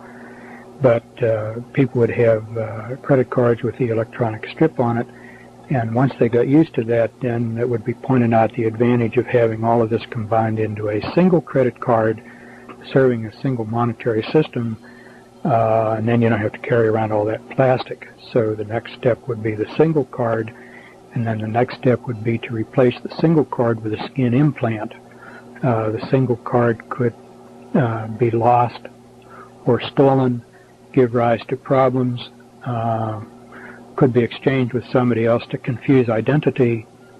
The skin implant, on the other hand, would be not losable or counterfeitable or transferable to another person, so you and your accounts would be identified without any possibility of error. And the skin implant, of course, would have to be put somewhere that was convenient to the scanner, for example, your right hand or your forehead. At that time when I heard this, I was unfamiliar with the statements in the book of Revelation. The speaker went on to say, now some of you people who read the Bible will attach significance to this, to the Bible, but he went on to disclaim any biblical significance at all. This is just common sense of how the system could work and should work, and there's no need to read any superstitious biblical principles into it. As I say, at the time I was not very familiar with the words of Revelation. Shortly after that I became familiar with them, and the significance of what he said really was striking. I'll never forget it. There was some mention also of implants that would lend themselves to surveillance by providing radio signals. This could be under the skin, or a dental implant put in like a filling, so that either fugitives or possibly every citizen could be identified by a certain frequency from his personal transmitter and could be located at any time or in any place by any authority who wanted to find him. This would be particularly useful if somebody broke out of prison. There was more discussion of personal surveillance. One thing was said, you'll be watching television and somebody will be watching you at the same time at a central monitoring station. Television sets would have a device to enable this. The TV set would not have to be on in order for this to be operative. Also, the television set can be used to monitor what you are watching. People can tell what you're watching on the TV and how you're reacting to what you're watching. And you would not know that you were being watched while you were watching your television. How would we get people to accept these things into their homes? Well, people would buy them when they buy their own television. They won't know that they're on there at first. This was described as being by what we now know as cable TV to replace antenna TV. When you buy a TV set, this monitor would just be a part of the set, and most people would not have enough knowledge of electronics to know it's there in the beginning. And then the cable would be the means of carrying the surveillance message to the monitor. By the time people found out that this monitoring was going on, they would also be already very dependent upon television for a number of things. Just the way people are dependent on the telephone today. One thing the television would be used for would be purchases. You wouldn't have to leave your home to purchase. You just turn on your TV, and there would be a way of interacting with the television channel to the store that you wanted to purchase, and you could flip the switch from place to place to choose a refrigerator or clothing. This would be both convenient, but it also would make you dependent on the television, so that the built-in monitor is something you could not do without. There was some discussion of audio monitors too, just in case the authorities wanted to hear what was going on in rooms other than where the television monitor was. And in regard to this, the statement was made, any wire going into your house, for example, your telephone wire, could be used this way. I remember this in particular because it was fairly near the end of the presentation, and as we were leaving the meeting place, I said something to one of my colleagues about going home and pulling all the wires out of the house, except that I knew I couldn't get by without the telephone. And the colleague I spoke to just seemed numb. To this day, I don't think he even remembers what we talked about or what we heard that time, because I've asked him. But at that time, he seemed stunned. Before all these changes would take place with electronic monitoring, it was mentioned that there would be service trucks all over the place working on the wires and putting in new cables. This is how people who were on the inside would know how things were progressing. Privately owned housing would become a thing of the past. Cost of housing and financing housing would gradually be made so high that most people couldn't afford it, people who already owned their houses would be allowed to keep them. But as years go by, it would be more and more difficult for young people to buy a house. Young people would more and more become renters, particularly in apartments or condominiums. More and more unsold houses would stand vacant. People just couldn't buy them. But the cost of housing would not come down. You'd right away think, well, the vacant house, the price will come down, people will buy it. But there was some statement that to the effect that the price would be held high, even though there was many of them available, so that free marketplaces would not operate. People would not be able to buy these, and gradually more and more of the population would be forced into small apartments which would not accommodate very many children. Then as the number of real homeowners diminished, they would become a minority. There would be no sympathy for them from the majority who dwelled in apartments, and then these homes could be taken by increased taxes or other regulations that would be detrimental to home ownership and would be acceptable to the majority.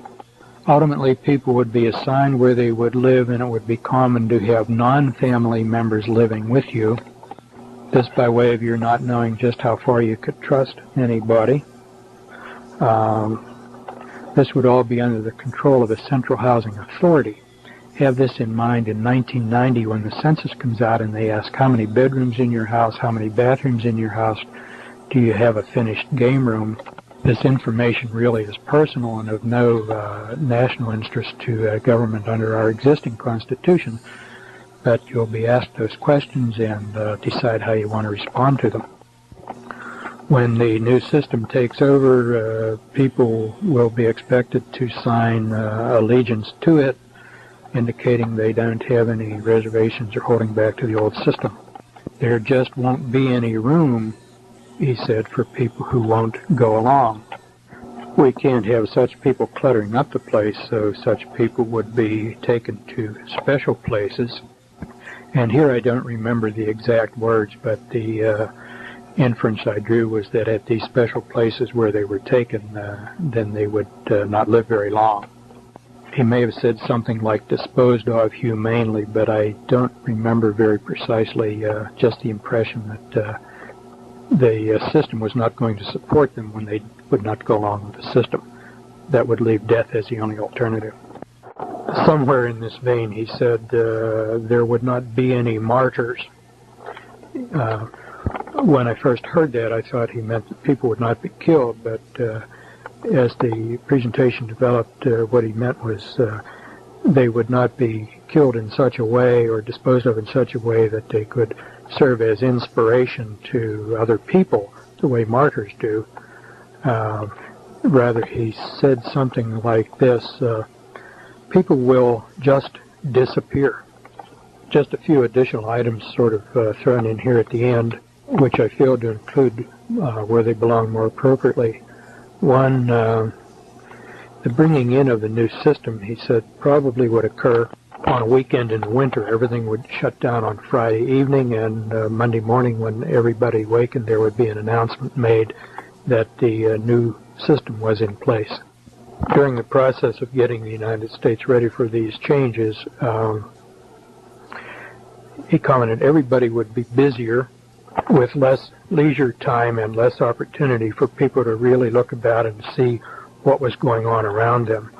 Also, there would be more changes, more difficult to keep up as far as one's investments. Investment instruments would be changing, policies, interest rates changing, so that it would be a difficult job just to keep up with what you had already earned. Interesting about automobiles, it would look as though there were many varieties of automobiles, but when you looked very closely, there would be great duplication. It would be made to look different with chrome and wheel covers and this sort of thing, but looking closely, one would see that the same automobile was made by more than one manufacturer. This recently was brought home to me when I was in a parking lot and saw a small Ford, I forget the model, and a small Japanese automobile, which were identical, except for little things like the number of holes in the wheel cover and the chrome around the plate and the shape of the grille. But if you looked at the basic parts of the automobiles, they were identical. They just happened to be parked side by side where I was struck with this, and I was again reminded of what had been said many years ago. I'm hurrying here because I'm near the end of the tape, and let me just summarize by saying to hear all of these things said by one individual at one time in one place, relating to so many different human endeavors, and then to look and see how many of these actually came about, that is, changes accomplished between then and now, and the things which are planned for the future. I think there's no denying that this is controlled, and there is indeed a conspiracy. The question then becomes what to do, and I think first off we must put our faith in God and pray and ask for His guidance, and secondly I think do what we can to inform other individuals as much as possible, as much as they may be interested. Some people just don't care because they're preoccupied with getting along in their own personal endeavors. But as much as possible, I think we should try to inform other people who may be interested, and again, put our faith and trust in God and pray constantly for His guidance and for the courage to accept what we may be facing in the near future, rather than accept peace and justice, which we hear so much now. It's a cliche. Let's insist on liberty and justice for all. This is the third and the final tape on the New Order of Barbarians. This interview by Randy Engel, director of the U.S. Coalition for Life, with Dr. Larry Dunnegan, was taped on October 10th, 1991, in Pittsburgh, Pennsylvania. So I think, why don't we open up with a little bit about the man whom you are talking about on these tapes, just a little profile and a little bit about his education, and particularly his relationship with the population control establishment. I think that probably was his entree into much of this information. Yeah, Dr. Day was the chairman of the Department of Pediatrics at the University of Pittsburgh from about 1959 through 64, about that period of time. And then he left the University of Pittsburgh and went to fill the position of medical director of Planned Parenthood Federation of America. Mm-hmm. And he was about 1965 to 68, about that period? Yeah, that'd be about the time, 64, 65 to about 68 or 69. Mm-hmm. And then he left there. I don't know specifically why. I did not know him intimately. We were, more than acquainted. I was a student, and he would seek lectures. And so he knew my name as a student and probably corrected some of my test scores and that sort of thing. Of course, I knew him as lecturer and would stand in front of the auditorium and would, listen as he talked about diseases. And take notes as students? Oh, yeah. Yeah, take notes. Okay. So it was interesting, this man is not as well known, I think, to our listeners, like names like Mary Calderon, Alan Guttmacher. They were both medical directors at one time or other for Planned Parenthood. But Dr. Day was not well known, and as a matter of fact, when I went back into the SIGAS archives, there was very, very little information that had his actual name on it. So he was not one of the better known of the medical directors, but I'd say he probably had the scoop on what was going on as well, if not better, than any of the others before or after he came. What was he doing? Can you describe the scene of this particular lecture, the approximate date, and what was the occasion, and then a little bit about the audience? Oh, yeah, this was the Pittsburgh Pediatric Society holds about 4 meetings each year where we have some speaker come in and talk about medical topic relating to pediatrics. And this was our spring meeting. It's always late February or early part of March. This was in March of 1969. And it was held at a restaurant called Lamont, which is well known in Pittsburgh. Yeah, a beautiful place. It overlooks the confluence of the Ohio where the Ohio River forms, with the confluence of the Allegheny and the Monongahela River. Very, very pretty place. In attendance, I would say somewhere in the neighborhood of 80 people. Mostly physicians? Yeah, mostly physicians, if not exclusively physicians. Predominantly pediatricians, but there would be pediatric surgeons and pediatric radiologists, other people who were involved in medical care of children, even though they might not be pediatricians as such.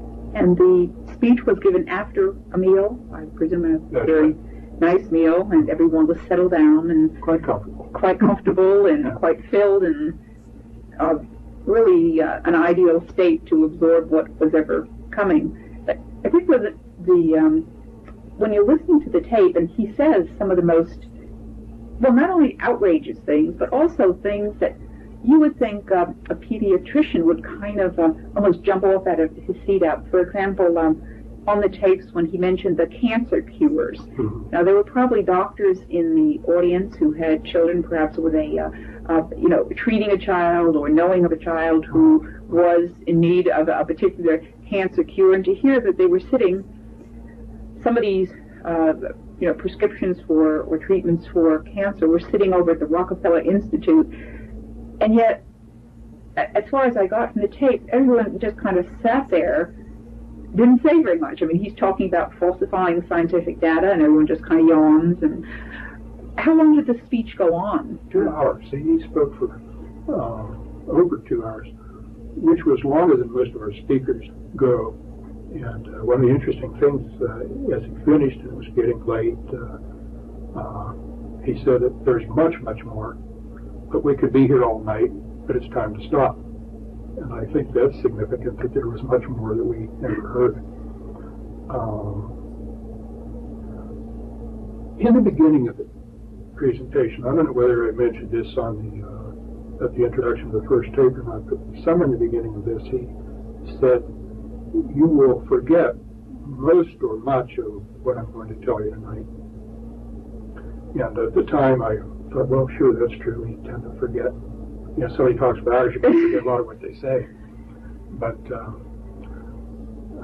there is such a thing as the power of suggestion. And I can't say for sure, but I do wonder if this may not have been a suggestion when we were all full of a nice dinner and relaxed and listening. End of an evening. We took that suggestion and forgot, because I know a number of my colleagues who were there when I would,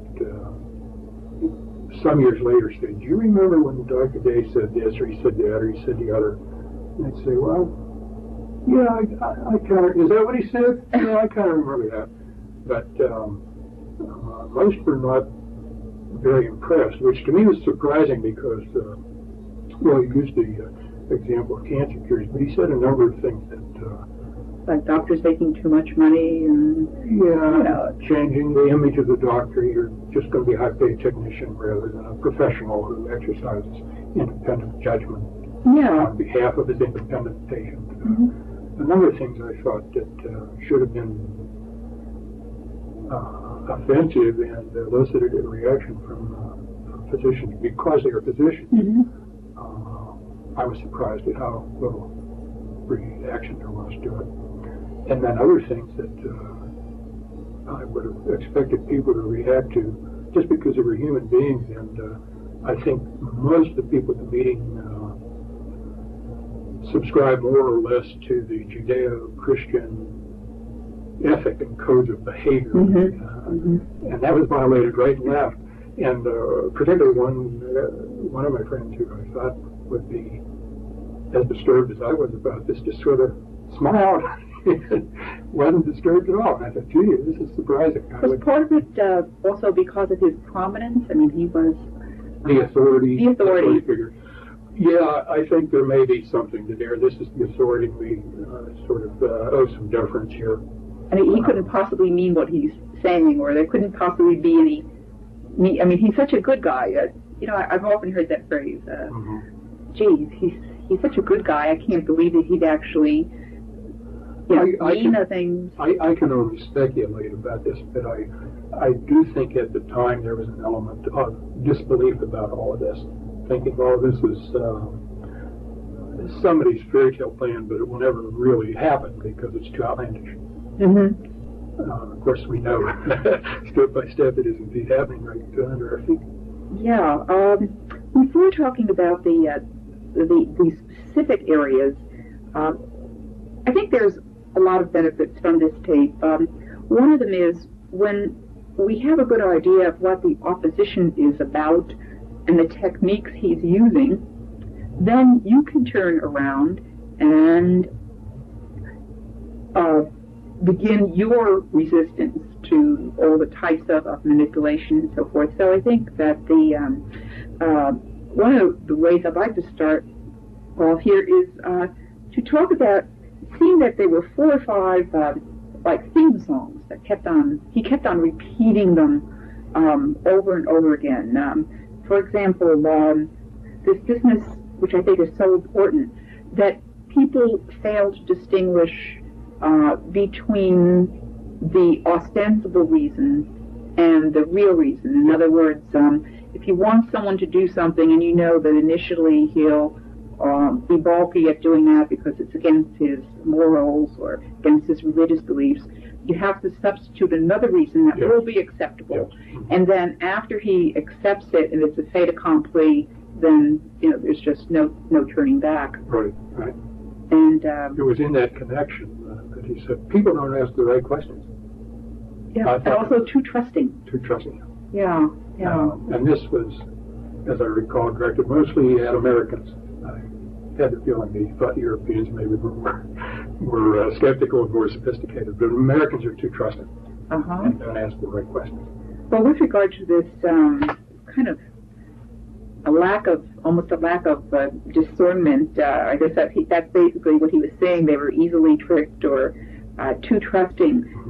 I think the thing that really flashed through my mind rather quickly is, for example, in schools, how quickly so-called AIDS education was introduced. And it did amaze me because if a group stated publicly that they wanted to introduce the concept of sodomy or initiate sex earlier in children, and that was the reason given, most parents, I presume, wouldn't go for that. So you have to come up with another reason. And of course, the reason for this so-called AIDS education was to protect children from this disease. But actually, as it turns out, it's really been a great boon for the homosexual network, because through various things like Project 10, they now have access to our children from the youngest years. These programs are going on from K through 12, and I imagine into college and beyond, so that they are reaching a tremendous segment.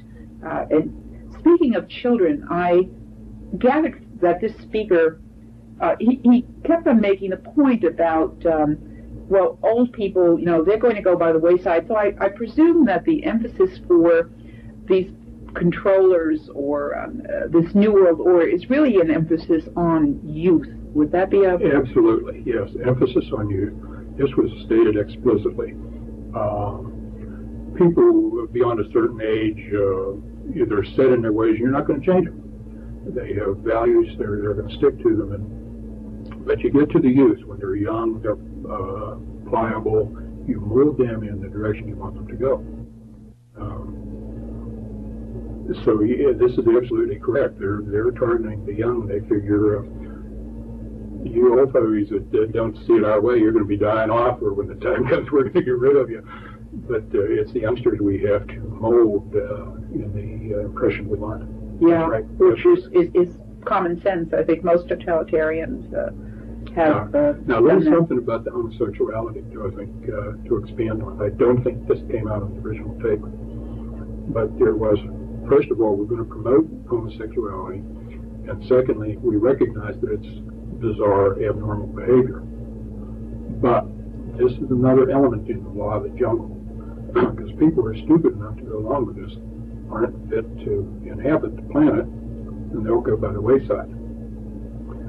I'm not stating this precisely the way he said it, but it wasn't too far from there where there was some mention of diseases being created. And when I remember the one statement and remember the other statement, I believe that AIDS is a disease which has been created in the laboratory. And I think one purpose that AIDS serves is to get rid of the people who are so stupid as to go along with our pro-homosexual program. Let them wipe themselves out.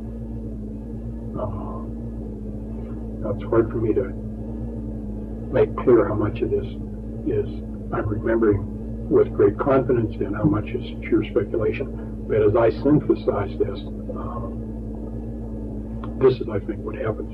If you're dumb enough to be convinced by our promotion of homosexuality, you don't deserve a place, and you're going to fall by the wayside sooner or later. Right. We'll be rid of you. We'll select out the people who will survive, or those who are also smart enough not to be deluded by our propaganda. Mm-hmm. Does that make sense? Well, it certainly makes sense for them, and I think also this early sex initiation has the overall purpose, which I think we'll get to in depth a little later, but of the sexualization of the population.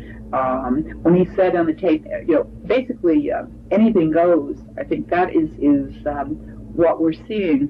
It's not so much that, let's say, someone may not adopt the homosexual death style for himself, but as a result of the propaganda, he certainly will be a lot more tolerant of that type of behavior too. So it's a desensitization, even for the individual who doesn't go over and accept it for himself. With the power of propaganda, you dare not be against homosexuals, otherwise you get labeled homophobe. You dare not be against any of our program for women, otherwise you're a male chauvinist pig. It's like anti-Semitism. This label gets enough currency in the culture that people get shy of being stuck with it. Yeah. So it's easier to keep quiet. Well, another theme was this business about change. Okay.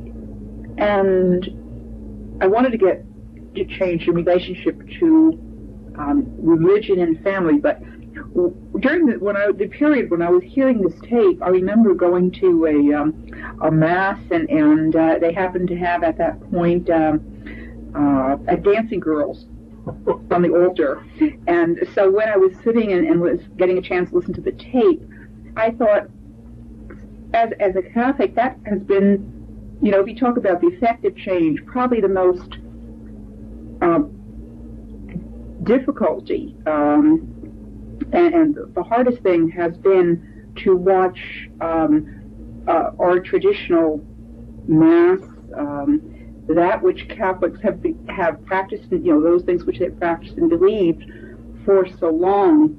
And in about that time this tape or the speech was given, which was about late 1969, everything had begun to turn over on its head, so much so that I think many people feel that now when they go into a church where there is the novus ordo, you're almost in a constant state of anxiety because you're not quite sure. What am I going to encounter? What are you going to encounter now? We're going to have you look at the little songbook. Of course, that's changed radically, and then you see, instead of brethren, you see people, or you might see something odd happening up at the up at the altar, which is now the table, and so the notion of God as eternal, and the teachings of Jesus Christ as eternal, and therefore the teachings of the church as eternal, depends on the authority of God, and God brings about change in God's way. What this boils down to me is these people say, no, we take the place of God. We establish what will change and what will not change. So if we say homosexuality or anything is moral today, wasn't yesterday, but it is today, we have said so, therefore it's moral. And we can change tomorrow.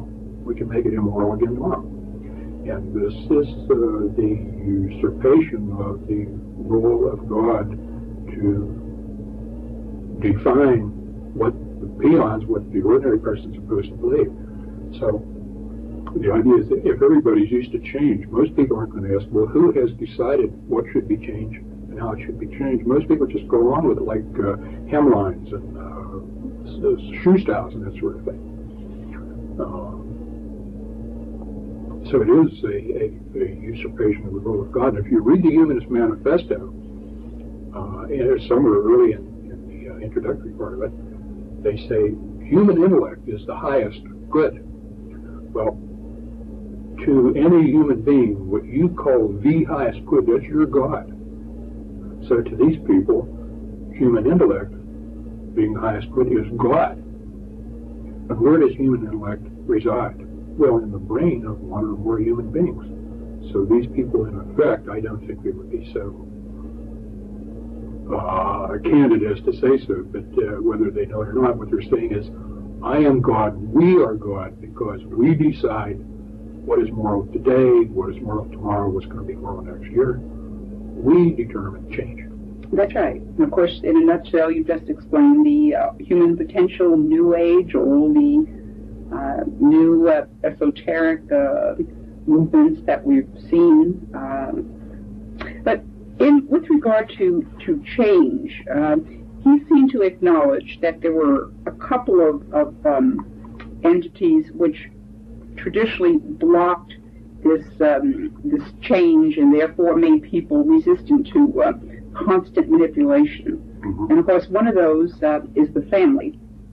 Yeah. And that would include the family, grandmothers, grandfathers, or ethnic background, and so forth. And I guess I was impressed by everything he seemed to mention, whether it was economics, whether it was music, had the overall effect of diminishing the family and enhancing the power of the state. Right. Yeah. That was just a constant theme. And therefore, when we're evaluating things, I think one of the things we should generally say to ourselves is, what effect does that have on family life and the family? And I think if every congressman or senator asked that question, we probably wouldn't have much action up on Capitol Hill, because almost everything coming down the pike has a fact of, disavowing, hurting the family life, and enhancing and expanding the power of government. It has an ostensible purpose, and then it has a real purpose. Yeah, and as a so-called helping professional, your ability to say that is very interesting. On that, the other, of course, factor is this whole factor of religion, and he was talking about basically a religion without dogma, religion that would have a little bit from all the other traditional religions, so no one would really feel uncomfortable. But actually, as he said rather condescendingly, some people need this, and if they need it, well, we'll manufacture something that they need. But of course, it can't be anything that would declare anything that they were moral absolutes or the natural law, which mean that the main target of this group of controllers, of course, was and is the Roman Catholic Church. Yep. And he mentioned the Roman Catholic Church specifically. Religion is important because it is eternal, and we, people who would follow the church, will not buy our own rules about change. But if we make our own religion, we define what is religion, then we can change it as suits us.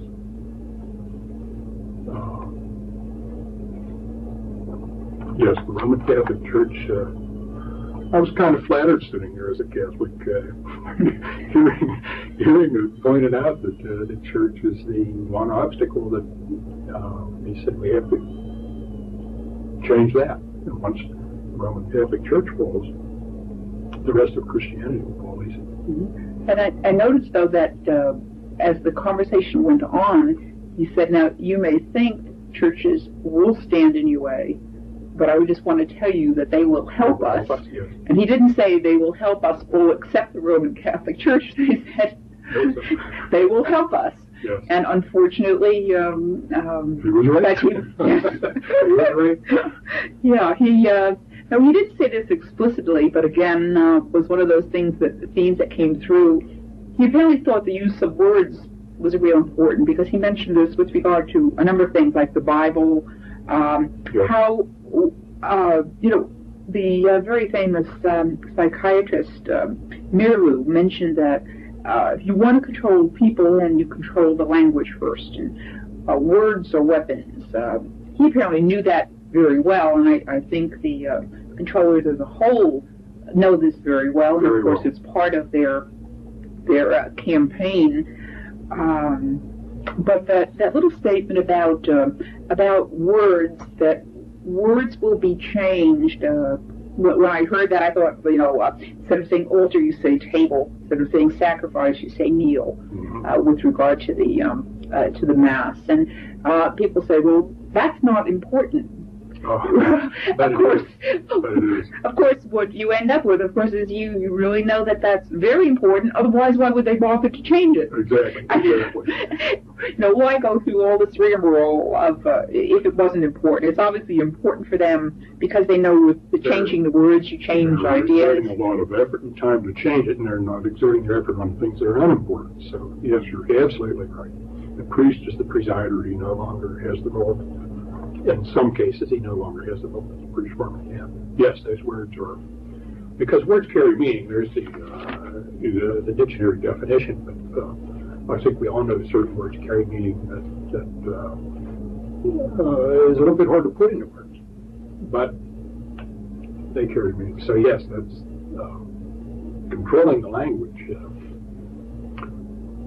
You think in your language, you think yourself in English or Spanish or whatever languages you're familiar with, but when you think, you talk to yourself, and you talk to yourself in words, just the way you talk to other people. That's right. And if you control the language with which one person speaks to himself or one person speaks to another, you've gone a long way toward controlling what that person is able, what he's capable of thinking.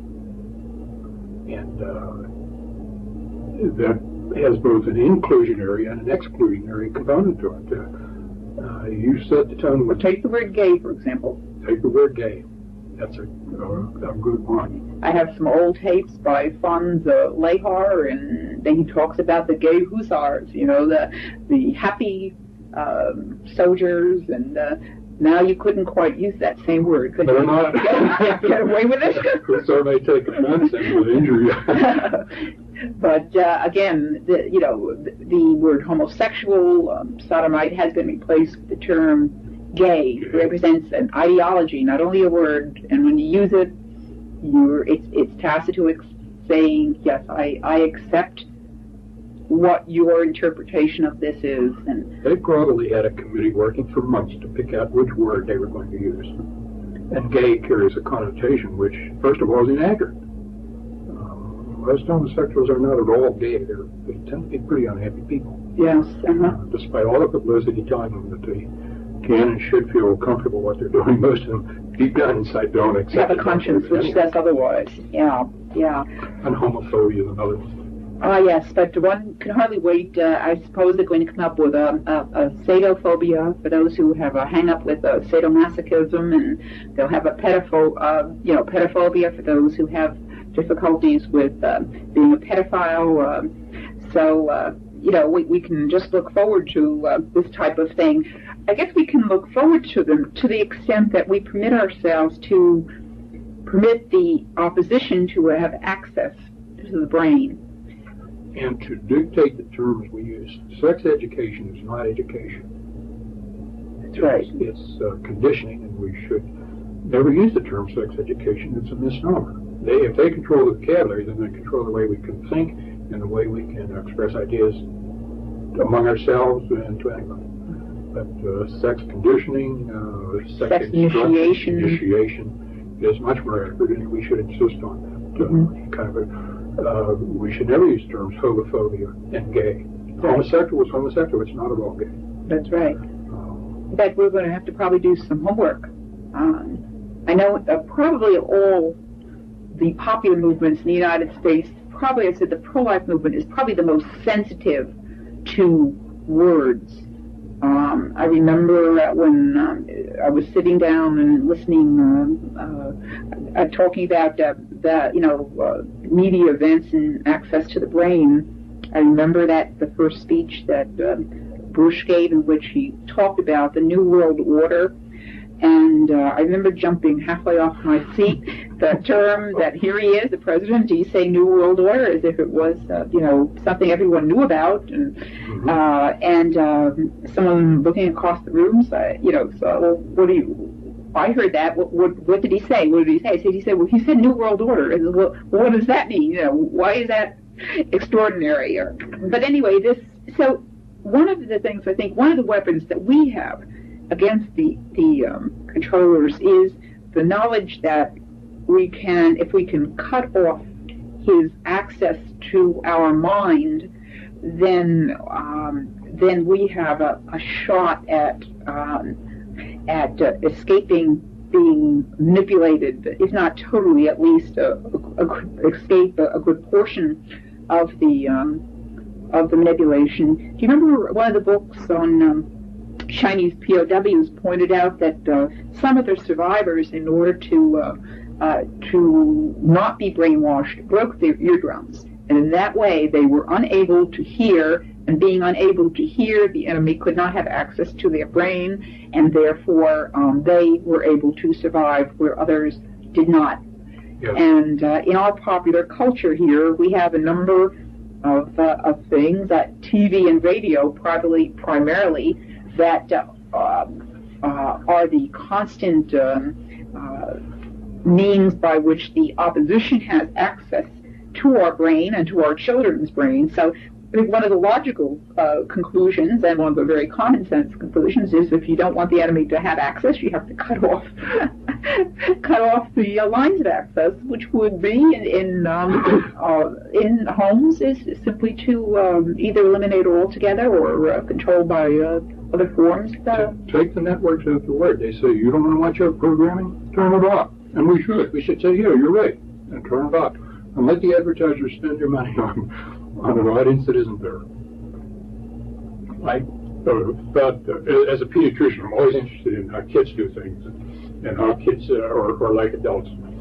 And what you're talking about, international politics where one nation goes to war against another, or kids on the playground. There are certain things that are common. It's just that the kids on the playground do it on a smaller scale. But you mentioned cutting off access to your brain. Somebody says, I don't want to hear it. And I remember kids on the playground, I'm sure we've all seen this. Somebody saying, yeah, Jimmy did it. And they're teasing the kid. What's he do? He puts his hands over his ears. He said, I'm not going to listen. And the kid who wants to torment him will try to pull his hands away and be sure that he listens. And it's the same thing. Words entering him, the child knows. Words have meaning, they're hurting him. Goebbels knew it, Lenin knew it, CBS knows it. It's just interesting. The principle stands across the board. It just gets more complicated as you get older, more sophisticated. But once kids on a playground, you'll learn a whole lot about adults in the world. I had to just sort of slip that in. Yeah, I think most of us are shaking our heads at that one. This Dr. Day was very much into the whole population control establishment, and he was, of course, in favor of abortion. But as he again started talking about the aged and euthanasia, I recall one of the books, a population control book, saying that birth control without death control was meaningless. And one of the, if we can use the expression, one of the advantages in term is, if one was favorable toward the killing of the aged, one of the favorable things is, in fact, abortion, for the simple reason is that, universally speaking, abortion has the result bringing about a rather inordinate chopping off of population at the front end, that is at the birth end. Yes. And the inevitable effect is that you will have a population which is top-heavy, within a rapidly aging population, which is the current state in the United States. So inevitably, if you are going to go about killing the young, especially at the pace we seem to have adopted ourselves to in this country, then invariably you're going to have to do something about all those aging populations, because the few children who are born, after all, they cannot be expected to carry this tremendous burden of all these people. So you're cutting one end, That's right. and therefore, inevitably, as you pointed out on the tape, he was saying, well, these few young people who were permitted to be born will really feel this inevitable burden on them, and so they'll be more desensitized. They'll be more warmed up to the idea of Grandma and Grandpa having this little party, and then shuffling off to the wherever they shuffle off to, and whether it's taking the demise pill or going to a death camp. Or there was a movie out some years back called Soylent Green. Oh yes. Do you remember Soylent? Yes, I remember it very distinctly. And Charlton Heston was the. I only saw parts of the movie. I never saw the whole thing from beginning to end. But Edward G. Robinson went to sit in the theater and he listened to Beethoven's Pastoral Symphony. That's right. As he was to take his demise pill. That's right. In fact, we also made the point that, of course, the food that the people were eating were Each other. Each other, right? Just, and there's but that's as you said, as long as it's done with dignity and humanely, like putting away your horse, which is. It's a little bit like pornography. Years back, when kids would come across pornography, it was always poor photography and cheap paper. And Playboy came out with the glossy pages and was really good photography. So then pornography, it's no longer cheap, it's respectable. We went to a movie at the Pittsburgh Playhouse. Took my son along. It was the movie was the Manchurian Candidate. But the thing... I remember the movie. Do you remember the movie? Yes, I did. Well, during the previews then of other things that were going to come, was a movie, whose title I don't remember, but it was well photographed in Technicolor with classical music in the background, and it was a pornographic movie. And I remember saying, well, if you have a guitar, then it's pornography. But if you have classical music, that converts it into art. But it was pornography. So, what, just another example of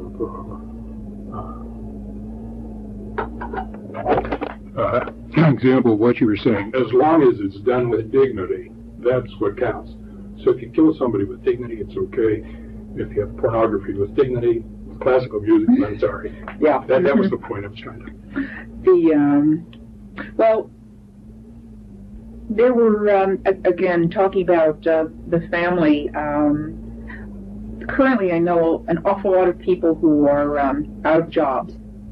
And he had quite a bit to say about certain things like, for example, heavy industry and things like that. I guess what was the shock was that this man, I wasn't surprised that he knew a lot about population control, abortion, at the other end, euthanasia.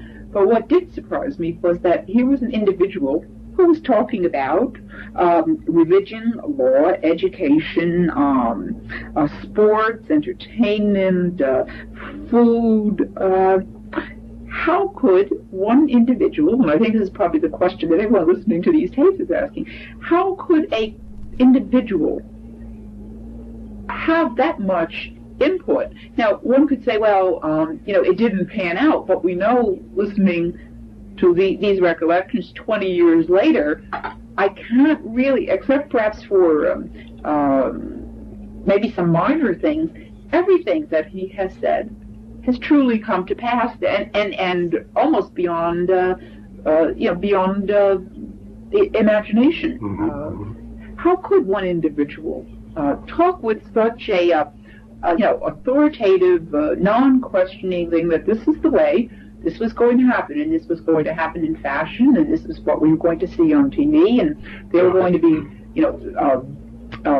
video recorders before I even ever heard of the word. I think what happens is certainly one individual hears this, but the plans are by no means made by one or a small number of individuals. Just as industrial corporations, they'll have a board of directors with people from all sorts of activities. They sit on the board of this corporation, and they say, now, if we do this to our product, or we expand in this area, what will that do to banking? What will that do to clothing? What will that do? What ripple effect will that have on other things? And I'm sure that whoever makes these plans, they have representatives from every area you can think of. So they'll have educators, they'll have clothing manufacturers, designers, architects, every aspect of human endeavor, across the board. And then when I'm sure they get together and have meetings and plan, and everybody puts in his input. Just the way a military operation goes. Mm-hmm. What will the Navy do? Will they bombard the shore? What will the Air Force do? Will they come in with air cover? What will the infantry do? It's the same thing. These people, when they plan, they don't miss a trick. They have experts in every field. They say, now if we do this, that, and the other, John, what will that do to your operation? And John will be in a position to feedback. Well, here's what I think would happen. So. It certainly covers a broad range of people, and for one individual to be able to say all of this in the 2 hours that he spoke to us really tells us that he was privy to a lot of information. And that's right. He must have been sitting in one of those boardrooms at least some point, and I think perhaps not at the highest level from his position, but enough because anyone in the population control movement would be associated with veins of foundations, powerful organizations, and I'm sure that there's a lot that was in the plans that he never heard of. He wasn't a 4-star general in his outfits. That's right. He wouldn't be, on the whole story. Well, it's too bad he couldn't talk for 6 hours instead of 2.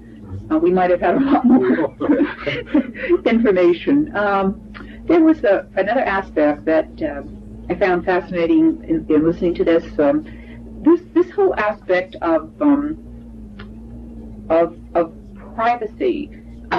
He mentioned that as the private homes went by, we would have individuals, non-family members, perhaps sharing our apartments. As I understand, is becoming more popular out in California. Of course, California and New York being the borders, the coast states, were they? And therefore the port.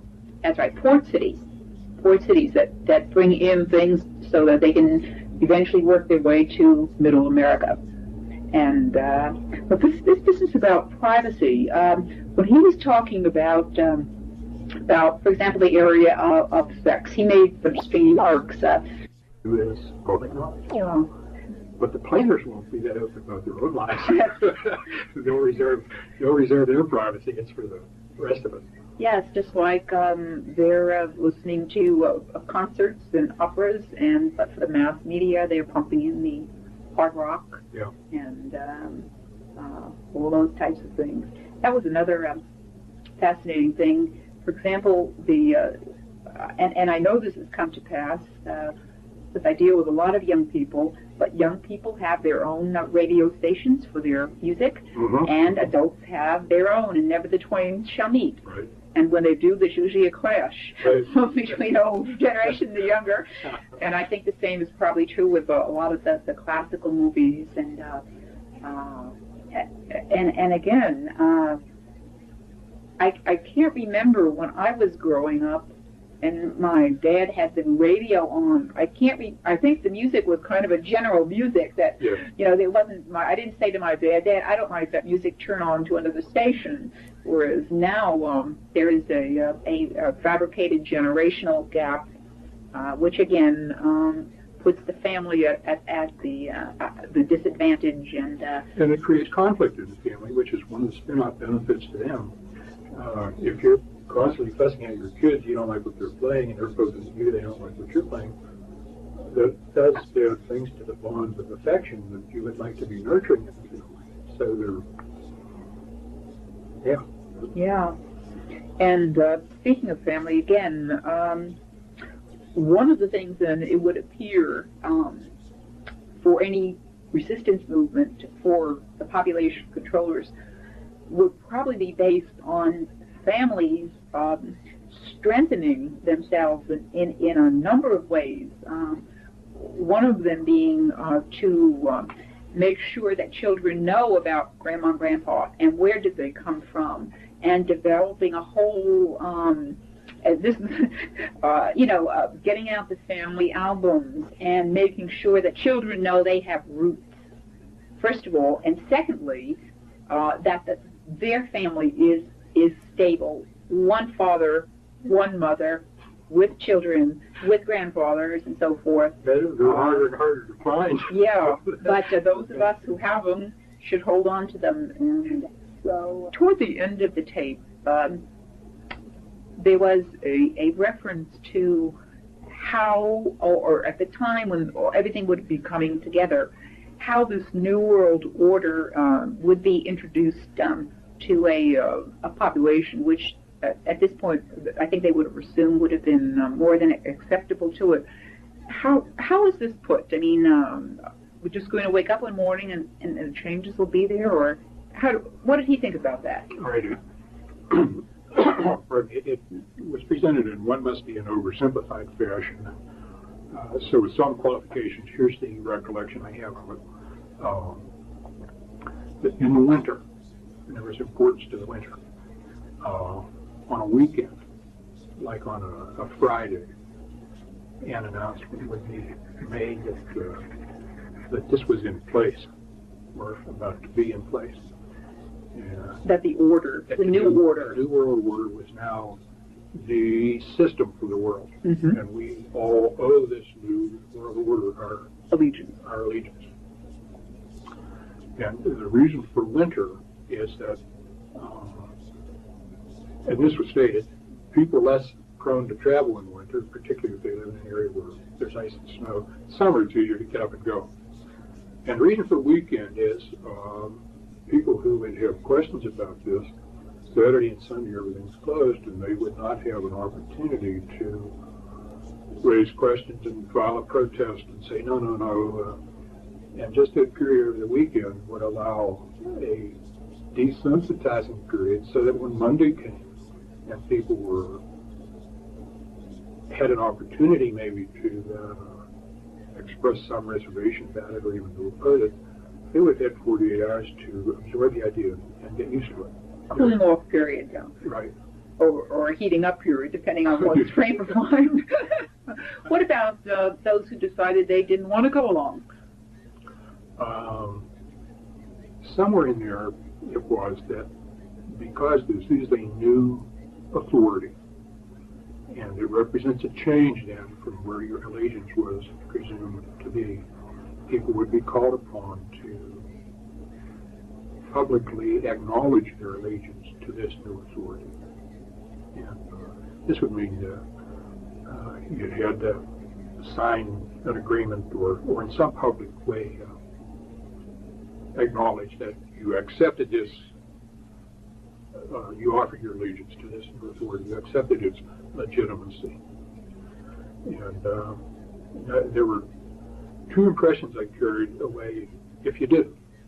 And I'm not sure whether the two impressions are necessarily mutually exclusive because this wasn't explored in great detail. One of them was that you would simply have nowhere to go. If you don't sign up, then you can't get any electric impulses in your banking account. And you won't have any electric impulses with which to pay your rent or your mortgage or your food. And when your electric impulses are gone, then you have no means of livelihood.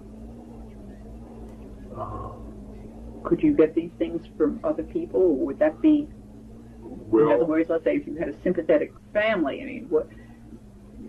But no, you could not, because the housing authority would keep close tabs on who was inhabiting any domicile, any house, any apartment, any condominium, and so the housing authority would be sure that everybody who lived there was authorized to live there. Could I get some food? And food, your expenditures through electronic surveillance would be pretty tightly watched, so that if you were spending too much money at the supermarket, somebody would pick us up and say, "How come? What are you doing all that food? You don't look that fat. You don't have that many people. We know you're not entertaining. What are you doing with all that food?" And these things then would alert the... I have 7 people in my basement who object to this New World Order, and we're feeding them, and then they said, well, one has to go. They don't belong there, and you can't feed them, and since you're sympathetic to them, maybe your allegiance isn't very trustworthy either. So, well, yeah, we see this really, I think the Chinese experience tells us a great deal about certain things. For example, when they wanted to enforce the one-child family, what did they do? Well, of course, they cut off all education for the second child. Your food rations were cut so that you couldn't get, a pregnant woman couldn't get the right amount of food. And ultimately, still, if they found ways around that, then they instituted compulsory abortion and compulsory plugging in of the IUDs and all this. And, when we would, somewhere in the tape is business about people can carry 2 conflicting ideas around, or even espouse two conflicting ideas around, as long as they don't get real close together. Yeah. And what immediately came to mind was, here we have an organization like Planned Parenthood, freedom to choose, yet they support population control programs, which is, of course, not the freedom to choose, and no one ever calls them to account and says, no, wait a minute now, you're freedom to choose here, but you're supporting the Chinese program, which is compulsory. And I remember a statement from the late Alan Guttmacher, one of the medical directors of Planned Parenthood, and he said, well, if people limit their families and do basically what we say, well, fine, but if we need compulsory population control, we're going to have it. Anyway, I was just curious as to what would happen with people who wouldn't go along, and particularly that point about there wouldn't be any martyrs. And that was significant because I can recall, having watched some movies about the Third Reich, that many times they would come late in the evening and people would be taken from their homes, but neighbors would never then ask, where did they go? They knew where they went. Solzhenitsyn also mentions that in the Gulag Archipelago. Does he? Yeah. And I think this is very similar to what we would see. People would just disappear, and you would not ask because it might endanger yourself or your family. Yeah. But you would know where they went. If you ask questions, you draw attention to yourself, and then you might follow them to where they went. That's so right. Mind your own business and step over to the starving man on the street who didn't go along. He didn't go into detail about precisely how this would come about, but it's not too hard to imagine. In the past, the Nazis came, the communists came in the middle of the night, and people just disappeared. And one simple way to do this is if you're cut off from all economic support, so you have no place to live and nowhere to eat. We already see a lot of this now. I just had a man in the office this morning talking about Eunice Child seeing people living in boxes downtown Pittsburgh today. These homeless guys living in boxes. Well, when the New World Order's here and you're living in a box, we can't have people littering with trash. Yeah. So you come around with the wagon and you pick them up. The frame of mind as you're growing up informed is that human value resides in being productive. You have to have a prestigious position or at least perform something useful. Make a contribution. And the truck comes by to pick up some guy who's living in a box and he's not making any contribution. Who's going to get excited about it? He's subhuman. He's a fetus. He's a zygote. He's a derelict. Fetuses and zygotes and derelicts all are the same animal. So what do you do? Dispose of them. Who gets excited about it? You mentioned animal. I recall that when the Chinese communists came into power, one of the first things that they taught in schools was not any thoughts about specific political ideology, but evolution, that man was just an animal. And if man is just an animal, then we won't mind being herds and having masters who keep tabs on the animals. And we're one big ant colony, and we've got someone to direct traffic. And and speaking of traffic, getting back to, we talked about the agent, and again, people hearing this tape, it's phenomenal how many times these things on this tape will hit you. I just came back from New Jersey, which has a lot of retirement-type villages, and I've been there over a period of years, and there's a structure around a retirement home which has been uncompleted. It has to at least be 2 or 3 years. Now, they've recently completed it. It's kind of a roadway, but I think it would be easier to get out of a complex at a playland. It is so complicated, and yet the whole region has elderly people driving, and here we are, a fairly middle-aged couple, and for the life of us, we couldn't figure out how we were going to get out, what we were going to do. And so I asked some of the residents, I said, doesn't it bother you that they haven't fixed this road for years, and now they're coming up, and this thing is so complex, you just can't go across the street, which would have been the logical thing. You have to go down, and they have a jug handle, and you have to go over and under, so it takes you so long. And the woman replied to me, well, we just don't go out. We just don't go out. So here we are, this little retirement village where they have made it very difficult for a population. Maybe there's 40 or 50, actually probably more than that, several hundred homes in this plat with only one exit. And the exit involves such a great deal of bother that they said, we try to just cut down on the numbers or the times we have to go out shopping. Right away, it makes me wonder if it's difficult to get out, it's also difficult to get in probably for visitors. These retirement homes kind of remind me of like an elephant burial ground. You know what I mean? Because there's no, the one thing you notice is there's no children. There's not the laughter of children in these homes. My experience has been that people in like retirement homes, nursing homes, when they see a child, they just blossom. They're really delighted to see a child. Sure, they're happy to have their sons and daughters come, other adults, but when they see a child, it doesn't even have to be their own. It just has a very beneficial effect on their mood.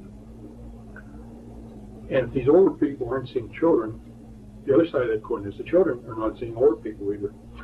That's right. So if you don't get used to seeing older people, they don't exist.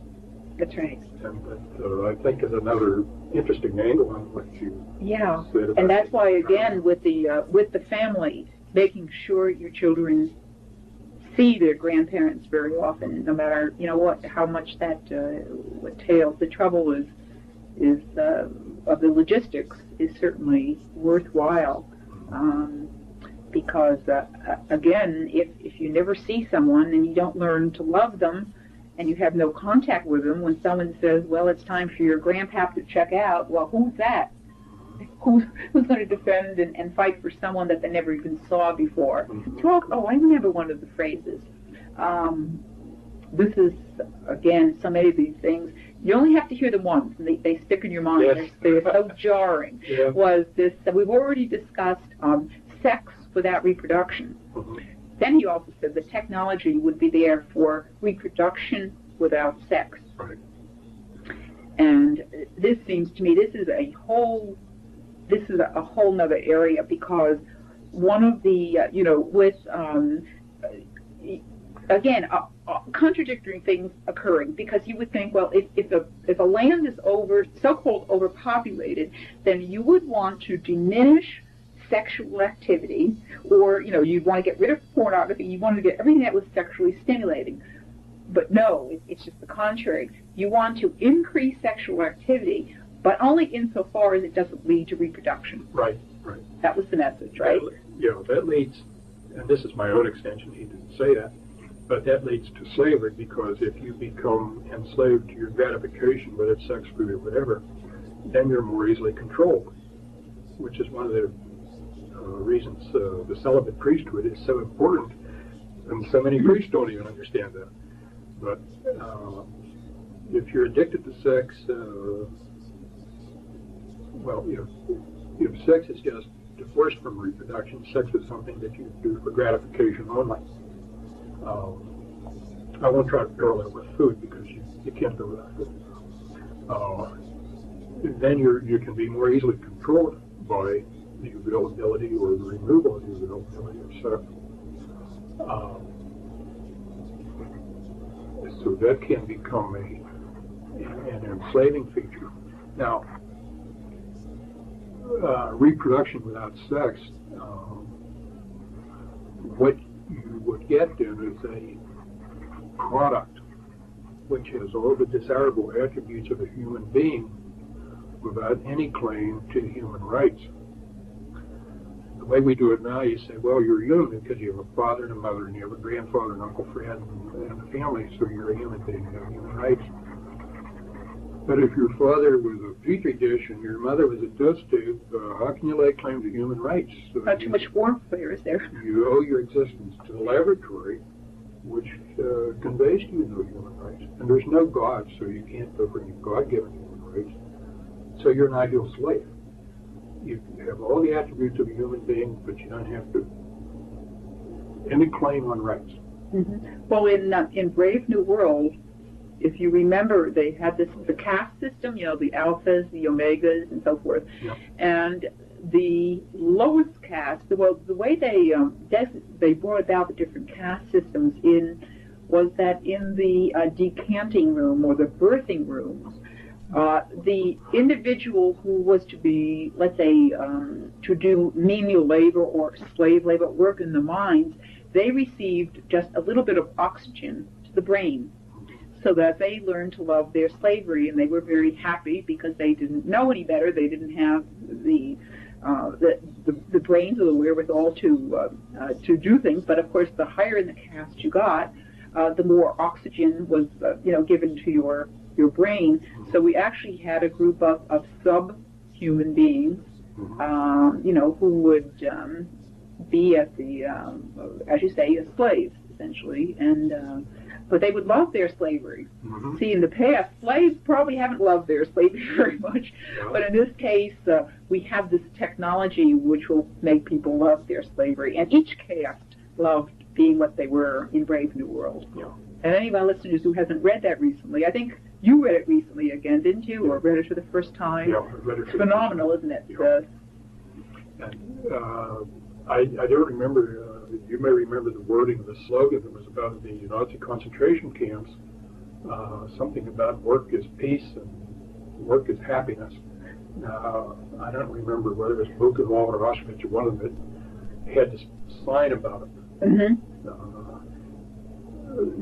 My recollection of the words is imprecise, but the idea is what counts. And here's Huxley writing Brave New World, saying basically the same thing before Hitler even was in power. Oh, yes. So Huxley knew something, didn't he? Yeah, well, of course, he came from a family that probably contributed, at least in part, to this New World Order. A number of the English authors, H.G. Wells, there are a number of books from that period, and I think also from those associations who highlighted at least concepts of what was coming down the path. And when rereading, I read Brave New World when I was in high school, and reading it 30 years later, I can remember reading it in high school. I thought, boy, is this fantasy land? Reading it 30 years later, and I said, this is scary. This is reality. This is too close for comfort. Yeah, and then after I thought about it, I wasn't sure whether Huxley wrote it. You know, there seems to be some type of the similar thinking between his writings and then this talk given by Dr. Day, because you get a kind of a mixed message in Brave New World that these things are not really quite good. It would be better if man still had a sense of humor, if he still had a sense of privacy, if certain things, the family still existed. But it's inevitable. They're going to go. Too bad. I feel a little sorry about that, a little sentiment, but the new order has to come in, and we're going to have to make room for it. And I got that same impression from the things that have been said about this Day tape. There seemed to be he wasn't real happy about some of the things, but then, they're going to occur anyway, and make it easier on yourself. The easier more you accept it, the easier it's going to be for everyone around. And I'm kind of doing you a favor, you physicians out there this evening. I'm going to make it easier for you by telling you in advance what's coming, and you can make your own adjustments. Somewhere in Scripture, I think it's after the flood, God said, I will write my law on men's hearts. And I feel the same parallel that you do between Dr. Day's reaction to what he was exposed to and seeming not totally accepting of this, and Huxley seeming not totally accepting of what he wrote down, but both saying, well, there's a certain inevitability to all of this, and so, let's try to talk about the best parts of it. It's going to be good for people. Technology will be better. Quality of life will be better. So you live a few years shorter. But they both do seem to send out messages of not buying the whole package. And I think... And maybe wishing some people would ask more questions. This business. Well, many... looking back over history, there are many leaders or individuals who thought, well, they had an idea of what a new world order should be. Certainly Hitler did, Stalin. But what was lacking during these periods is that they lacked the technology to carry many of the things out. Surveillance, constant monitoring. But in the so-called New World Order, it's going to be very difficult to escape because technology will provide those means which had been lacking those totalitarian-minded individuals from years ago, right? I can't remember on the original tapes, did I mention the phrase where he said, this time we're going to do it right? No, he didn't. Oh, okay. There were so many details to get in, but that's... When he mentioned bringing in the New World Order, he said, this time we're going to do it right. And right away I'm wondering... What do you mean, this time? What do you mean this time? Have we done it before? What? And there was no explicit explanation of that, but I think it's fairly easy to infer that previous efforts had to do with the Third Reich and communism and... everything going back to the French Revolution, I would say. So, and your point about the technology is critical with computers and all means of exchange being controlled by electronic impulses. Nobody has any wealth. You own nothing of value except access to electronic impulses, which are beyond your own control. A cashless society? A cashless society. So when your reward for working is so many impulses on the computer, and then you go to checkout or the furniture store or clothing store you buy, and you in exchange you give so many electronic impulses. The only claim you have is to these impulses, and the people that run the system can give or take them as they choose. Up until this time, there was no way the statement in the book of Revelation that said, no man can buy or sell unless he has a market of vision. There's no way that could be enforced. People say, hey, I'll trade a bushel of tomatoes for a bushel of wheat.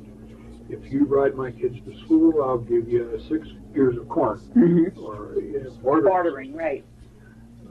And even not going necessarily to that, I mean, there was always gold and silver and other forms of money that were even better than bartering. But with this cashless society, this is the first time, I believe, in the history of the human race where the entire population of the world can be controlled economically so that somebody can say, I know I'm pushing the right buttons, I know how much credit you have electronically, I know where you spend your money electronically, and you cannot buy, you cannot sell unless you get on my computer. Right now you have a half a dozen credit cards in your pocket, but pretty soon they'll be narrowed into one credit card, and then when the ostensible reason is people lose their credit cards, and we have to get rid of that and put the implant in. That's right. And where can you put the implant in, on your hand or on your forehead? Where it has to be accessible to the scanner. So your right hand to your forehead. Speaking of scanner, when we had the TV war, the Gulf War, and the first war, you just sit there and 24 hours a day, just like being on the battlefield there. But there was several points made about the advances in technology and how they could spot just one little individual down in I mean, they could they used the constant reference to pinpoint. Pinpoint. Well, I imagine that with these the different technologies, they could also pinpoint a couple of renegades in the New World Order. I mean, what was the technology which was applicable to a so-called enemy can also be applicable to this controlling the order. Exactly. It's infrared stuff that is. I'm sort of amateurish about this, but any heat source, like a deer or a human being, a renegade, can be picked up by an infrared scanner, and you get sort of an outline of whether it's a deer or a sheep or whatever. My first hearing about them was in the Vietnam War, where our troops used them to detect the enemy. Now that's 20-some years ago, so they're probably even more sophisticated now than they were then. But with this kind of surveillance, it'd be pretty hard for anybody to escape and say, well, I'm just going to go off into the mountains and be a hermit and escape the New World Order. I can shoot deer and eat berries and survive. And I've got a wife who's pretty sturdy, and she'll be able to survive, and we'll do what the Indians did before Columbus got here, and we'll all survive. The New World Order say, no, you won't, because we're going to find you. Yeah, well, even in Brave New World, they had a group of people who still lived as a family, and the women breastfed, and of course they were called the savages. Yeah. Remember those? Yeah. Because we won't have any savages. We'll cultured, we'll be thin, and our teeth will be straight. And something also that was mentioned, forests could, and if necessary, would be leveled or burned. Now this comes out of this overall movement about Goddess Mother Earth and how we have to protect the ecology. Oh yes, the environmental movement, right. But the environmental ostensible movement. This stuff's all expensive. If we want to get somebody who's trying to get away, we'll burn down the whole forest, we'll find them. That was stated. That deforestation would and could be brought about if necessary to be sure that nobody gets outside the control of the system. Well, we're just about drawing to a close here. How did you feel after, let's see, it's been about, 22 years now since that original lecture, and it probably isn't a day that goes by, at least since I've heard the tapes, that I don't think about the things that this Dr. Day said. You get constant reminders. Not a day goes by. Something doesn't say, that reminds me of such and such, whether it's surveillance or security, somebody selling a security system to keep your house from being broken. Or clothing. Or I opened up a toy catalog the other day, and I noticed that there didn't happen to be any baby dolls in the toy catalog. Of course, going back to the idea we don't want little girls to be thinking about babies. They only had one little doll, and it was kind of an adult doll, and nothing that would raise anyone's maternal instinct there. Well, Doc, what's the prognosis? Well, left to man alone, I think the technology is already here, and with technological progress, I think it is inevitable, if man is left to his own devices, that some men will be able to assert total control over other men, over other people. Man left to his own devices, the tendency is in groups like this then for internal dissension to arise, where the leaders would be at each other's throats too, each saying, "No, I'm more powerful than you. I deserve more than you." Who will control the controllers? Yeah, they would have themselves, I think, so that they would create, the seeds of their own destruction while they're creating the system. But the other thing, I wonder if indeed this may be time for our Lord to come back and say enough's enough. If because you're going to destroy my planet Earth, and I am in charge of the planet. I'm in charge of mankind. Mankind will be destroyed or whatever if I say. I will not allow my creatures to assume and assert this degree of control where you're going to destroy the whole planet. I was just thinking, as you was just saying that, is that in past, dictators could kill people, they could torture them, but essentially they could not change what it meant to be a human being. They could not change human nature. Yeah. Now we are going to have, with this, the new genome project, the multi-billion-dollar project, where they're going to be getting a tab on everyone's genes. No one shall escape. Everyone shall have their genetic codes and all this. And with this opens the door to manipulation to change the very meaning of what it means to be human. Yeah. And one then, if one has an entity then that no longer has free will, you just have to wonder, at that point, our Lord says, enough.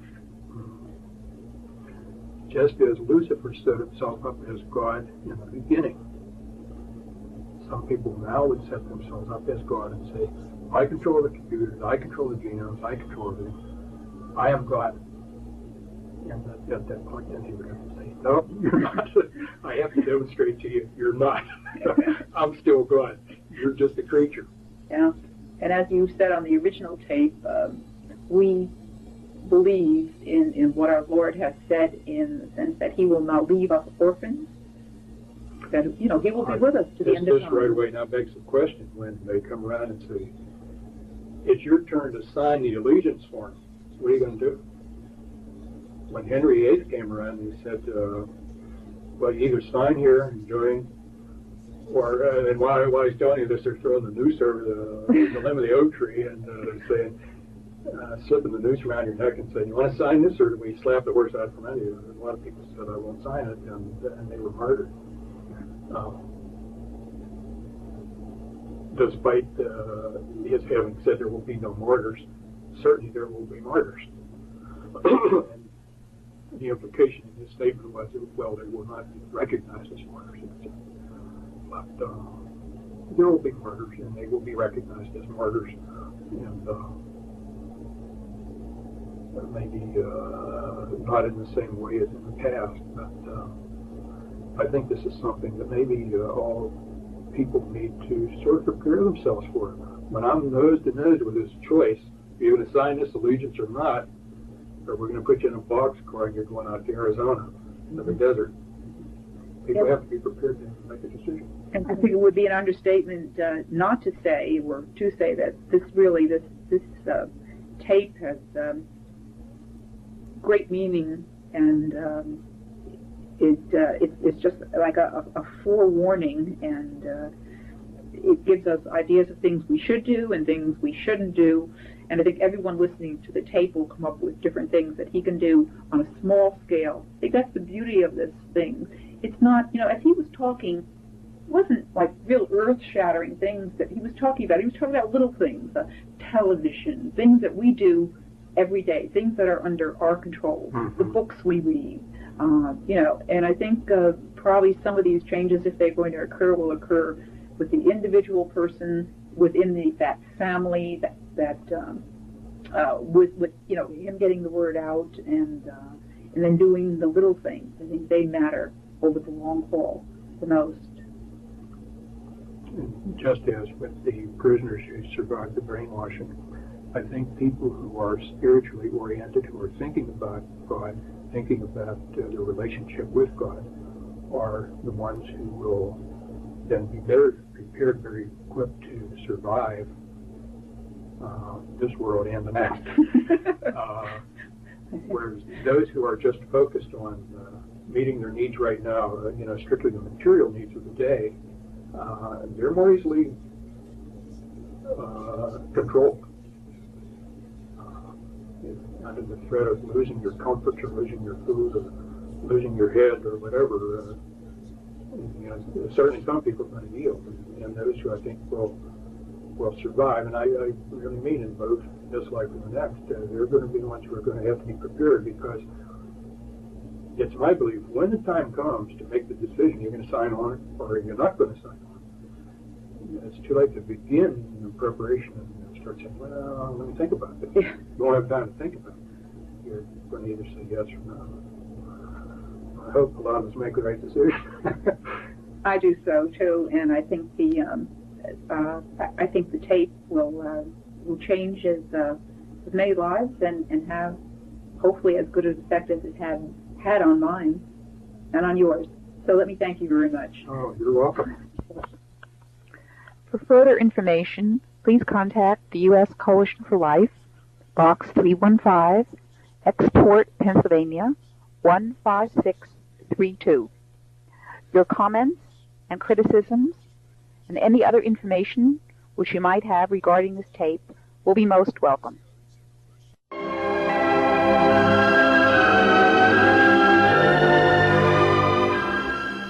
Well, this is Dr. Stan here at Radio Liberty, coming to you from the hills overlooking beautiful and picturesque Monterey Bay and bringing you the story behind the story, the news behind the news, hoping to convince you that reality is usually scoffed at and illusion is usually king. But in the battle for survival of Western civilization, it's going to be reality and not illusion or delusion that's going to determine just what the future will bring.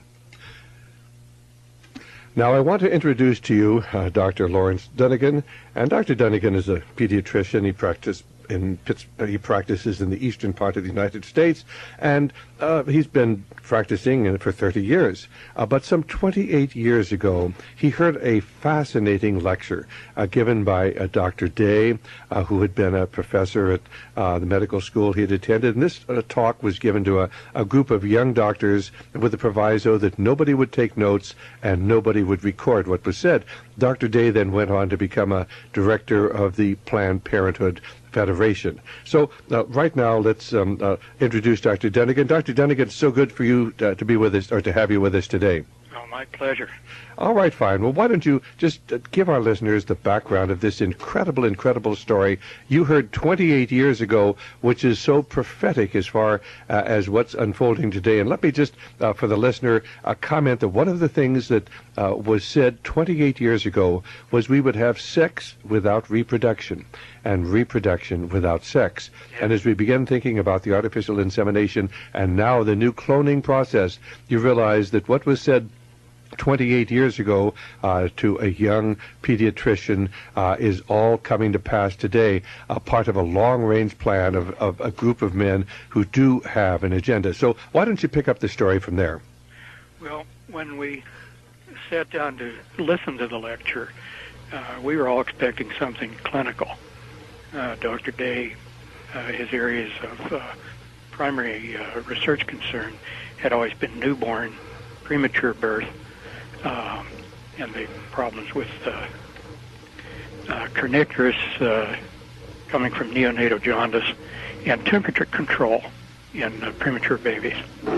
So we were all expecting something scientific, and as the presentation unfolded, it was quite a surprise because there was nothing scientific. It was all what we might call sociologic.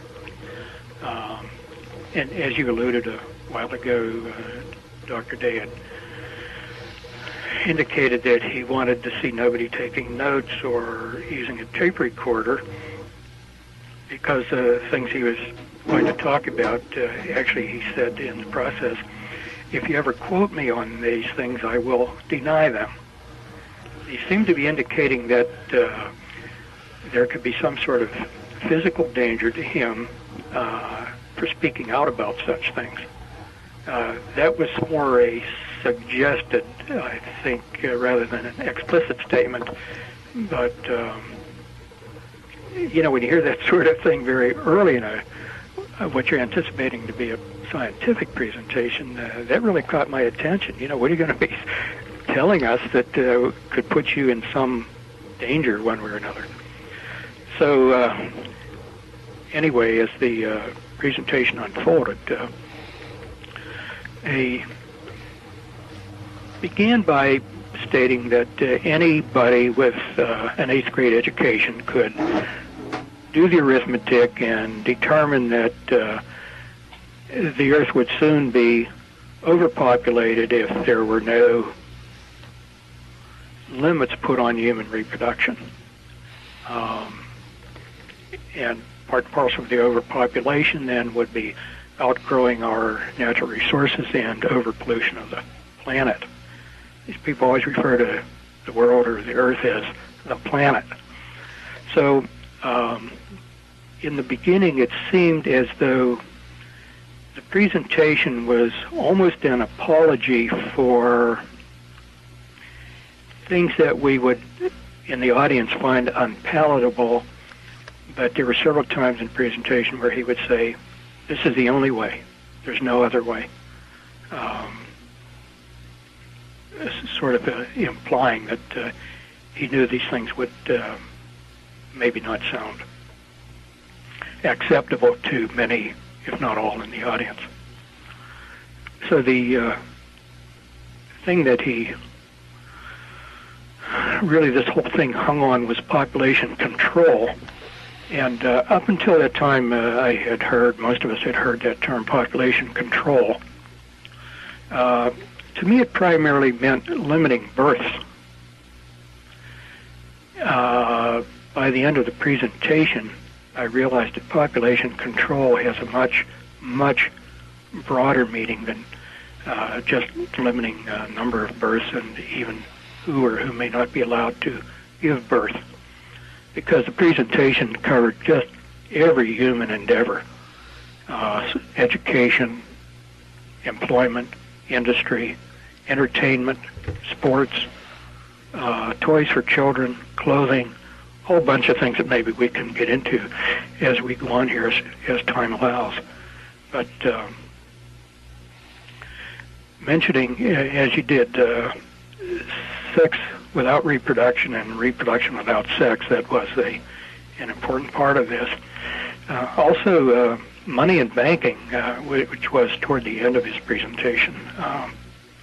The cashless society, move from cash to credit cards, to a single credit card, to a single identifying card, and then ultimately at the end, because cards can be lost or stolen, some sort of implant under the skin. In those days, silicone implants were under the very first stages of development. Silicone is inert, so the body tends to tolerate it fairly well. And this implant then could serve as identification and be an element in carrying on commerce, which, as I say, would replace cash, replace checks from a checking account, replace plastic credit cards, which back at that time we're starting to really accelerate in use, so that all of these items that serve your financial and banking needs also would serve for identification, and this could be implanted. I'm laughing because at the time he said, some of you hearing this will right away think there's a religious connotation here. And at that time I had no idea what he's referring to. I was not much of a Bible scholar. And then it was only later that I read the book of the Apocalypse about the mark of the beast on the hand of the forehead. And I made the connection, and I realized why he said what he said. Did he tell you what the relationship was to banking and international finance, or was this just a casual remark about the fact that we would progress to a situation or a society where everybody would be marked and identified? Yeah, he went... the presentation was that... the changes that he was projecting from then, 1969, the target date to have them all in place was the turn of the century. The year 2000, right. Give or take a few years according to how well it would progress, but that was where they were shooting. And this was worldwide, not just the United States or not just United States, Europe, and so-called Western civilization. But this was to be global, the entire world. Now, did he tell you who was going to be doing it, or was it just it's going to happen and there's some group behind this? It's going to happen. He never used a proper noun. He used only one proper noun in the entire presentation. That it was the Rockefeller Institute. Now, what was the tie of the Rockefeller Institute into this? Now, did he say? That had to do with... research and the treatment of cancer. And there was something about they had treatments for cancer, but they didn't want to release them because we had to have people dying off. What was that? Yes, that's just about what it was. That many or most cancers now could be cured. Now, this is back in 1969. Many or most cancers now are curable, but the information has been held in Rockefeller Institute files, because imagine what would happen if people stopped dying of cancer. And of course that's exactly what Thomas Malthus wrote about back in 1800. We had to have people dying so we could have new people born. Mm-hmm. Fascinating. Okay, well, pardon me for interrupting you, but I just wanted to bring that fact out. So this is 28 years ago. You're hearing the predictions of what the future holds for the world. So why don't you pick it up from there? Well, I'm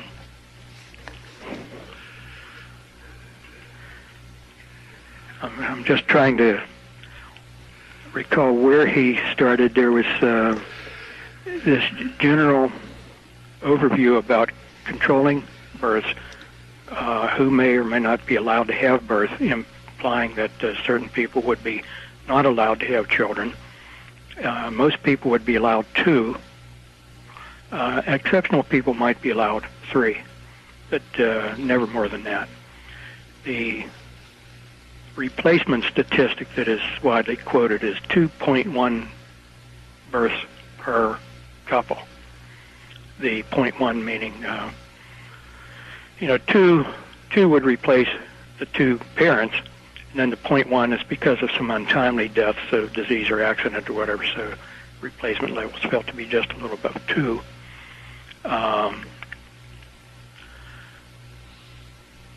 In that context, too, he mentioned that we feel that we can accelerate and control evolution. And this was in a context of controlling who might be allowed to reproduce. In other words, if your genes were acceptable, you would be allowed to bear children. But if they were not, you might be forbidden to bear children.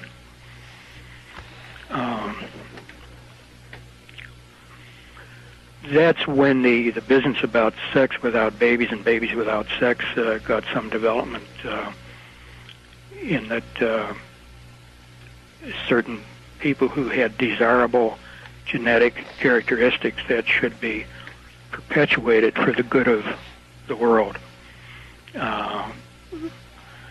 Would be encouraged to reproduce, but they need not reproduce in the natural way through sexual intercourse. But this could be all done in the laboratory.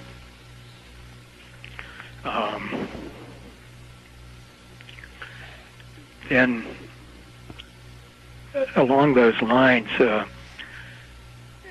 question which he anticipated. By the way, I should say there was no opportunity for any of us in the audience to ask any questions. But because the sexual instincts are so strong, he said you might think that at first we would try to de-emphasize sex, but that's nearly impossible to do because the feelings are so strong. So the plan is to go the other way, to encourage sexual activity, promote sexual desire, but do it in such a way that it's directed away from reproduction. And part and parcel of that then was the promotion of contraceptive devices. They would be promoted in such a way that it would be just instinctive, natural, that when you were thinking about sex, you would automatically connect it to contraception. That sex without contraception would be sort of a deliberate mental process, but most sexual activity would be linked to contraception. Now, how do you do that? Well, sex education in the schools. And was he talking about sex education and its importance back there in 1969? Oh, yeah. Yeah, he developed that to some extent, that this would be taught in the schools. Kids would be taught. See, the birth control pill was 69. The birth control pill came in about. It was around in the early 60s, wasn't it? Mid 60s. Yeah, early to middle 60s. Right. And so this was all fairly new stuff. And of course, he talked about things that had been around a while too, condoms and diaphragms. But that this would be taught in the schools, the use of these.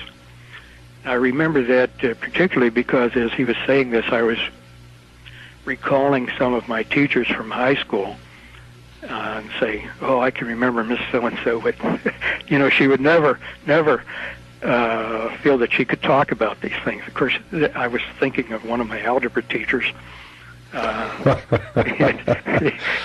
He was talking about something entirely different.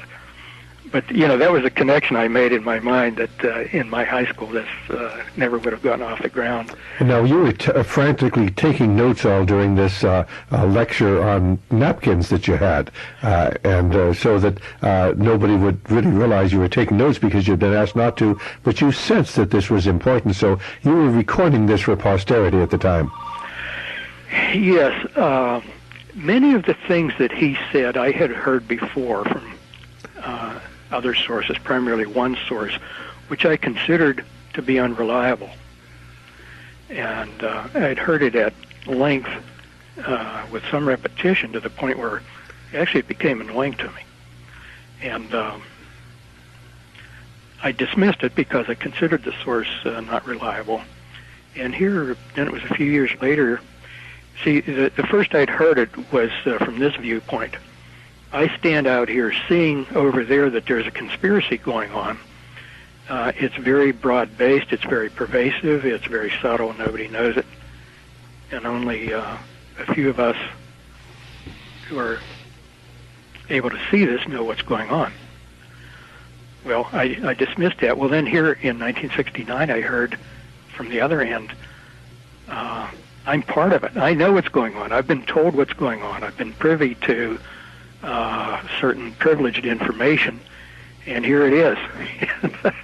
So, hearing all this stuff from a different perspective, I'm not an outsider looking in. I'm an insider speaking out the window to you. Believe me, that had quite an impact. So that most of the things he said I had heard before, and then as the talk unfolded, and quite frankly was offensive in many ways to me, it wasn't things that I was hearing for the first time, but rather confirming some things that I had heard before, like the relocation of industries, breaking down our armed forces, shipping our jobs overseas so that unemployment would go up. Those were some that I had heard before and would not believe. But, of course, one of the things he talked about was how we were going to encourage people to buy foreign products because we were intentionally going to produce shabby cars in America so that people would buy Japanese. And, of course, in 1969, most people would have thought that was crazy talk. But what did he say along that line with the idea that this would then justify the shifting of American industries to foreign countries? Yeah, this was to establish the global economy. The idea being we would have one global, worldwide commercial system. It wasn't his term originally, but he alluded to what they call the Declaration of Interdependence. I think it was Buckminster Fuller who wrote that. It's sort of a parody or takeoff on Jefferson's Declaration of Independence for our country. And it's been a while since I've read that, but the opening sentences of the Declaration of Interdependence are an echo of our Declaration of Independence. And the idea is that every part of the world should be involved in a single economy, with different parts of the world having emphasis on different aspects of a global economy. And the United States was to be the information center. Our smokestack industries were to be sent to other countries. And did he explain how that would come about?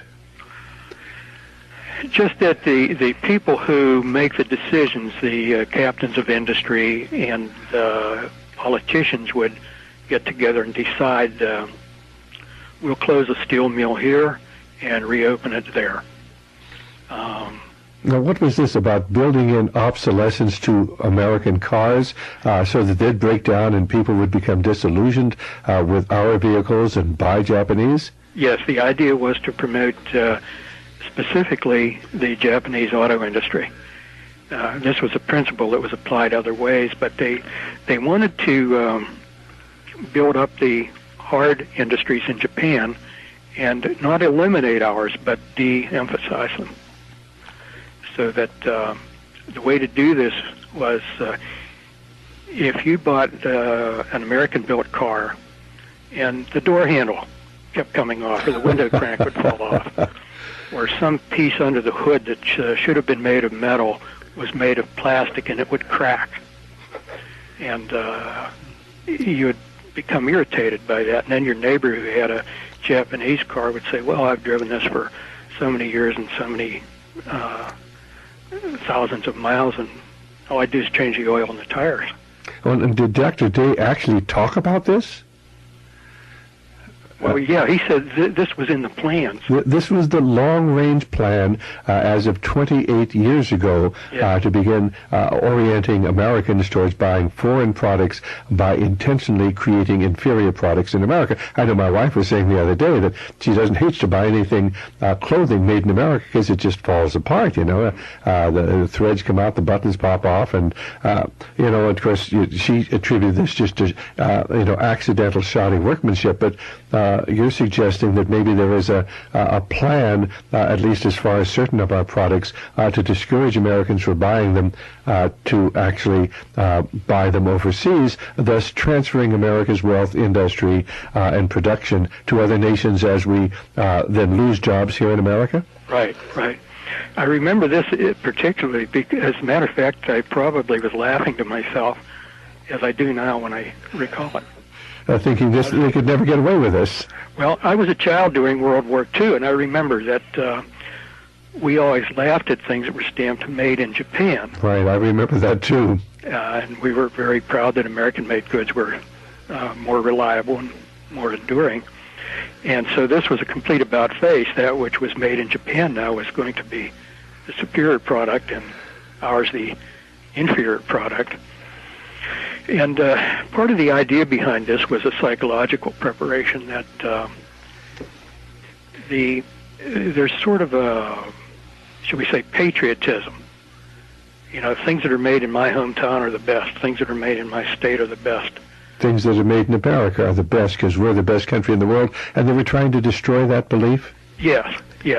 So that you would say, well, I might be a patriotic American, but, gee, I can't afford to be buying second-rate stuff when I can save money buying a foreign import. So patriotism would take a back seat to economy, you know, to my personal economy. And this then would break down the kind of loyalty to your locale or to your nation and foster a more cosmopolitan citizen of the world attitude. Destroy the love of country. Uh-huh. Okay, fine. I think that's such a fascinating insight into the mentality of these people who seem to have such tremendous power over education, over industry, or even over our ways of reproduction today. Well, what other sorts of things did they talk about? I remember one thing that you mentioned was how they were going to encourage sexuality, and they were going to try to get people's minds oriented onto sexuality. Did they talk at all about homosexuality and how that would be used? Yeah, that would be promoted, not just merely tolerated or permitted, but actually to be promoted. The idea being that no child ever results from a homosexual union.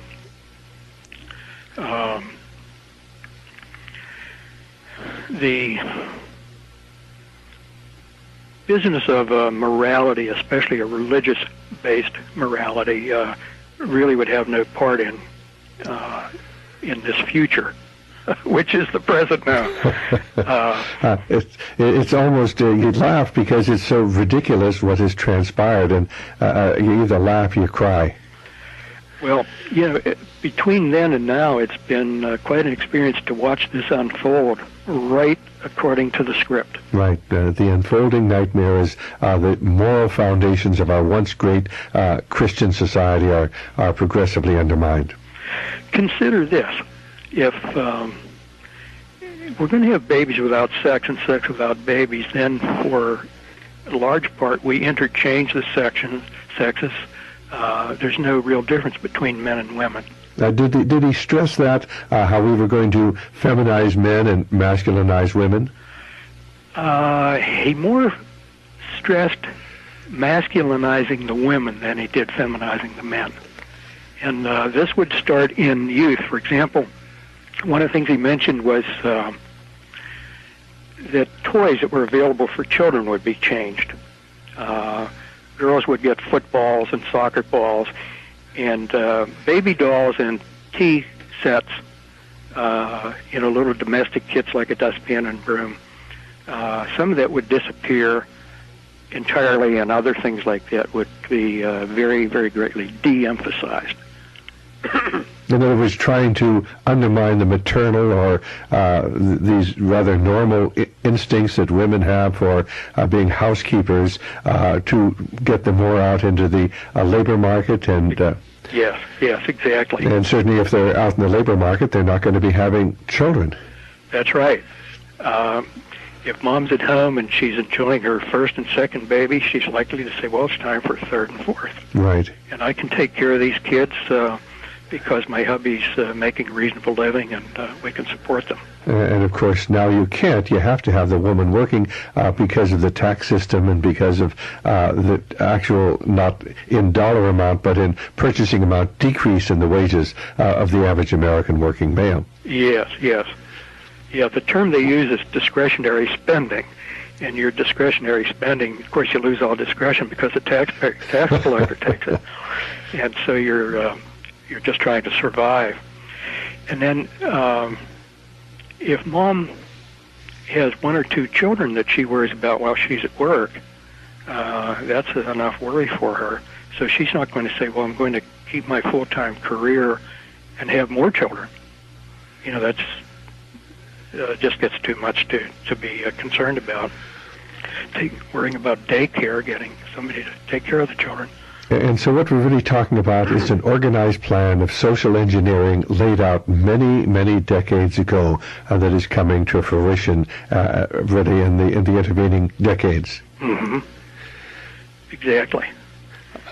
One other thing I wanted to develop a little bit, and then we could go on, and that's about the promoting of sexual activity. Okay. In 1969, abortion was a crime in every one of the states. And at that time, he said, well, it won't be long until abortion not only is no longer a crime, but will be seen as a right and be tax-supported, which at that time sounded incredible. By promoting sexual activity among youngsters and linking it strongly to contraception, the planners realized that more pregnancies would occur. The idea then was, that's okay. If there are more pregnancies that occur, we'll have an abortion backup. And people who would otherwise oppose abortion will change their mind when they say, well, this is my daughter who's pregnant at a young and tender age. And abortion restrictions might be okay for everybody else. So you were saying how they were going to change our attitude towards abortion, and how in 1969 abortion was illegal in every state. So what did they plan? How were they going to change that? Well, the idea is to promote early sexual activity among the kids, connecting it strongly with the use of contraceptives. They would be taught that the two just naturally should go together. And then with the realization that with more sexual activity, there would be more pregnancies, more contraceptive failures, one might say. But no need to worry about cluttering up the planet with unwanted babies, because abortion then would be available as a backup. And with young girls getting pregnant too early in their life, people who otherwise would maybe object to abortion when, if it was in somebody else's life, would say, well, yeah, but I no longer object because this is my daughter, and I don't want her to have to carry this pregnancy to term because she's not yet mature enough to be a mother and take care of a baby. So it was sort of a win-win situation for them. It would break down resistance to abortion, as well as reinforcing continually the need for contraception or sex without babies. As you talk about this, it sounds so diabolical, almost like the plan had come right out of the pit of hell. Yes, I think so. I think so. And so looking back on this, as you've seen it unfolding over the last 29 years or 28 years, it must have been terribly, terribly frustrating for you seeing these things and knowing what was going on, and yet realizing that the vast majority of the American people had no idea at all what was transpiring. What was frustrating, and even talking with some of my colleagues who heard the same presentation, and not very long afterwards, they had all seemed to forget it. They'd say, oh yeah, I remember he was here, and I remember he talked about some stuff. But as far as details and saying, well, don't you remember when he said this, that, and the other? They'd say, no, did he say that? Well, I don't know. When I say that, what comes to mind is one of my colleagues, Dr. Day, had spoken about the demise pill. The demise pill, there was consideration to be given to an arbitrary age after which, everybody should just pass on. The age could be set by law, 75, 80, 85, whatever seemed to be appropriate at the time, and then when you reached that age, you would be a candidate to take the demise pill. And he said this attitudes about death needed to be changed and made more, quote, realistic. So, we're all headed for death one way or another, so why not do this in a very cerebral, scientific kind of way? So the idea was that when you had reached the legal age, you could have this nice banquet, sort of a farewell banquet with your family and friends, and afterwards go off and take your demise pill and sleep away peacefully. One of my colleagues, we were outside a meeting in the hospital, and there was some talk about he was having some pain. He was coming into the hospital to get some tests and maybe have some surgery. I said, well, hey, Fred, what are you going to do at night? The night before the operation, maybe you're a little restless and you can't sleep. And the nurse comes in and says, well, here's your sleeping pill. Are you going to take it? If you take it, maybe they won't have to do the operation. He just laughed. He said, did he say that? I didn't remember that. And I said, yeah, you better remember he said it. And so they were, even back in 1969, they were talking about a more or less coerced or forced euthanasia. Did they talk at all about other countries, how they were going to control population in other countries, or the possibility of fomenting disease to control a population? Yes.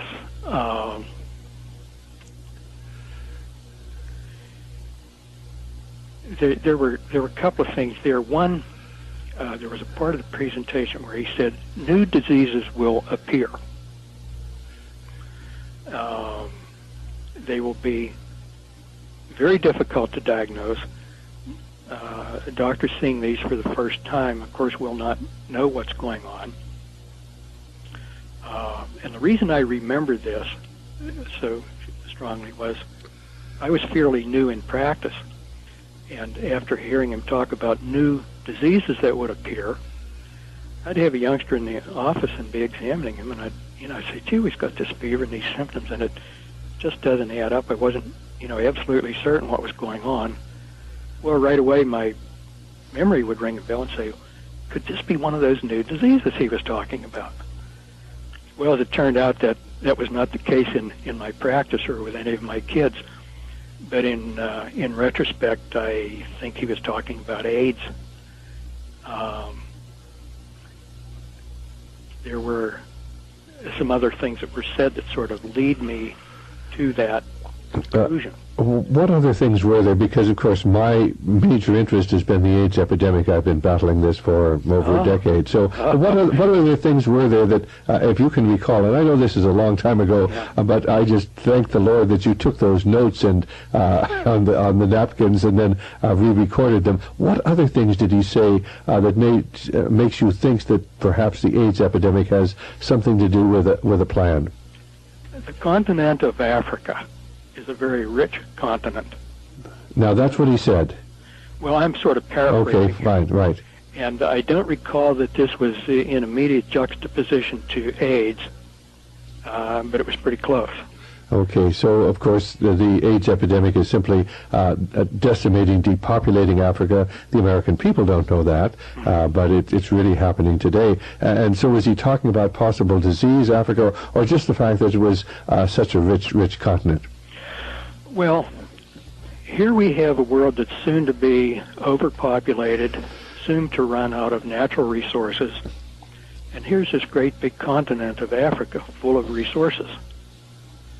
Now, this continent should not be left to people who have never been able to develop it.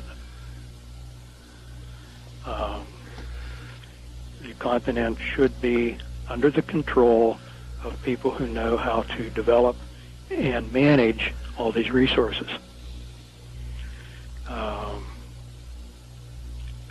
And in effect, what that means is you have to get rid of the people that are there now, not totally perhaps, but in large part, to make room for the managers to move in. That's a frightening thing to contemplate, and yet that's exactly what is happening in Africa today. Mm-hmm. And the interesting thing is that it's always veiled under concern and love, and we're helping you out. We love all our fellow men, but there were some comments about, let's face it, not all people are equal. We all know that. Some people are not as smart, not as capable, and capable of doing only menial tasks. And there were some racial allusions there. Now, if you have a continent full of people that are not capable of doing what Europeans are capable of doing, or Europeans who have become Americans are capable of doing, then you can't leave such a large, rich continent under the control of people that can't manage it. The ultimate in racism hiding behind the banner of love and compassion. Mm-hmm. Yes. Yes.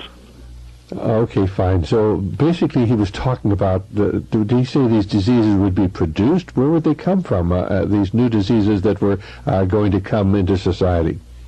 That was not explicit at the time, as I recall it. The best I can recall was that they would occur, that I kept wondering, am I going to miss them?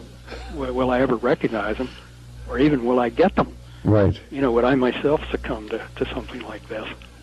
But in terms of how this would be brought about, I don't think that was addressed at all. Okay, so we begin to see, though, an active program that not just sort of passively bringing about population control, but actively bringing about population control. Yeah.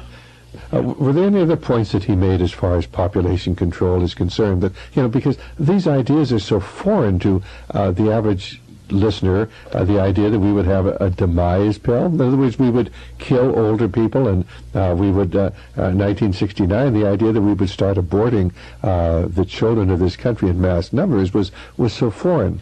Did he talk at all about pushing abortion towards certain racial or ethnic groups?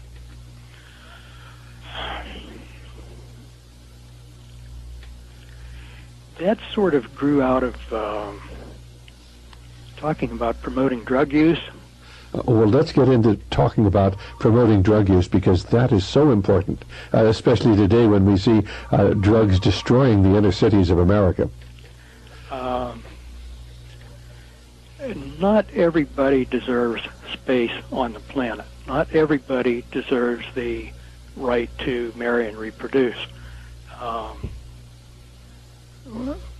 So certain people have to be sort of shunted. Now, I don't mean individual selection where you identify a particular human being, but certain populations with certain group characteristics have to be shunted. Now, part of this grows out of transferring industry overseas. I thought in terms of our steel industry, where a lot of wage earners, didn't have to have a lot of education, a lot of savvy to do the work and earn a wage and raise a family. But when these industries are either closed or transferred, then the wage earners don't have any place to go to earn money to raise a family. Women. This was an education. I learned a whole lot there. He said women are attracted to men who are good providers. See, when I was a kid, I thought they were attracted to Clark Gable and the good-looking movie star.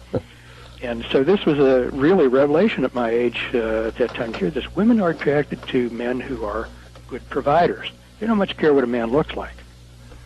Whereas men are more attracted to a woman by her appearance. And also, a man identifies himself by his work. And as I thought about what he said, many times in the following years, I think that's absolutely correct. I'm Joe Blow. I'm a welder. I'm John Jones. I'm a stockbroker. I think it's true. We do tend to identify ourselves that way. Well, if you have no job by which to identify yourself, you're not a good provider to attract a woman to become your wife, then you're not going to have as great an opportunity to bear children. Now, if you have a whole bunch of young men who are unemployed, are not good providers, have no strong identity through their work, what do these guys do when they get together?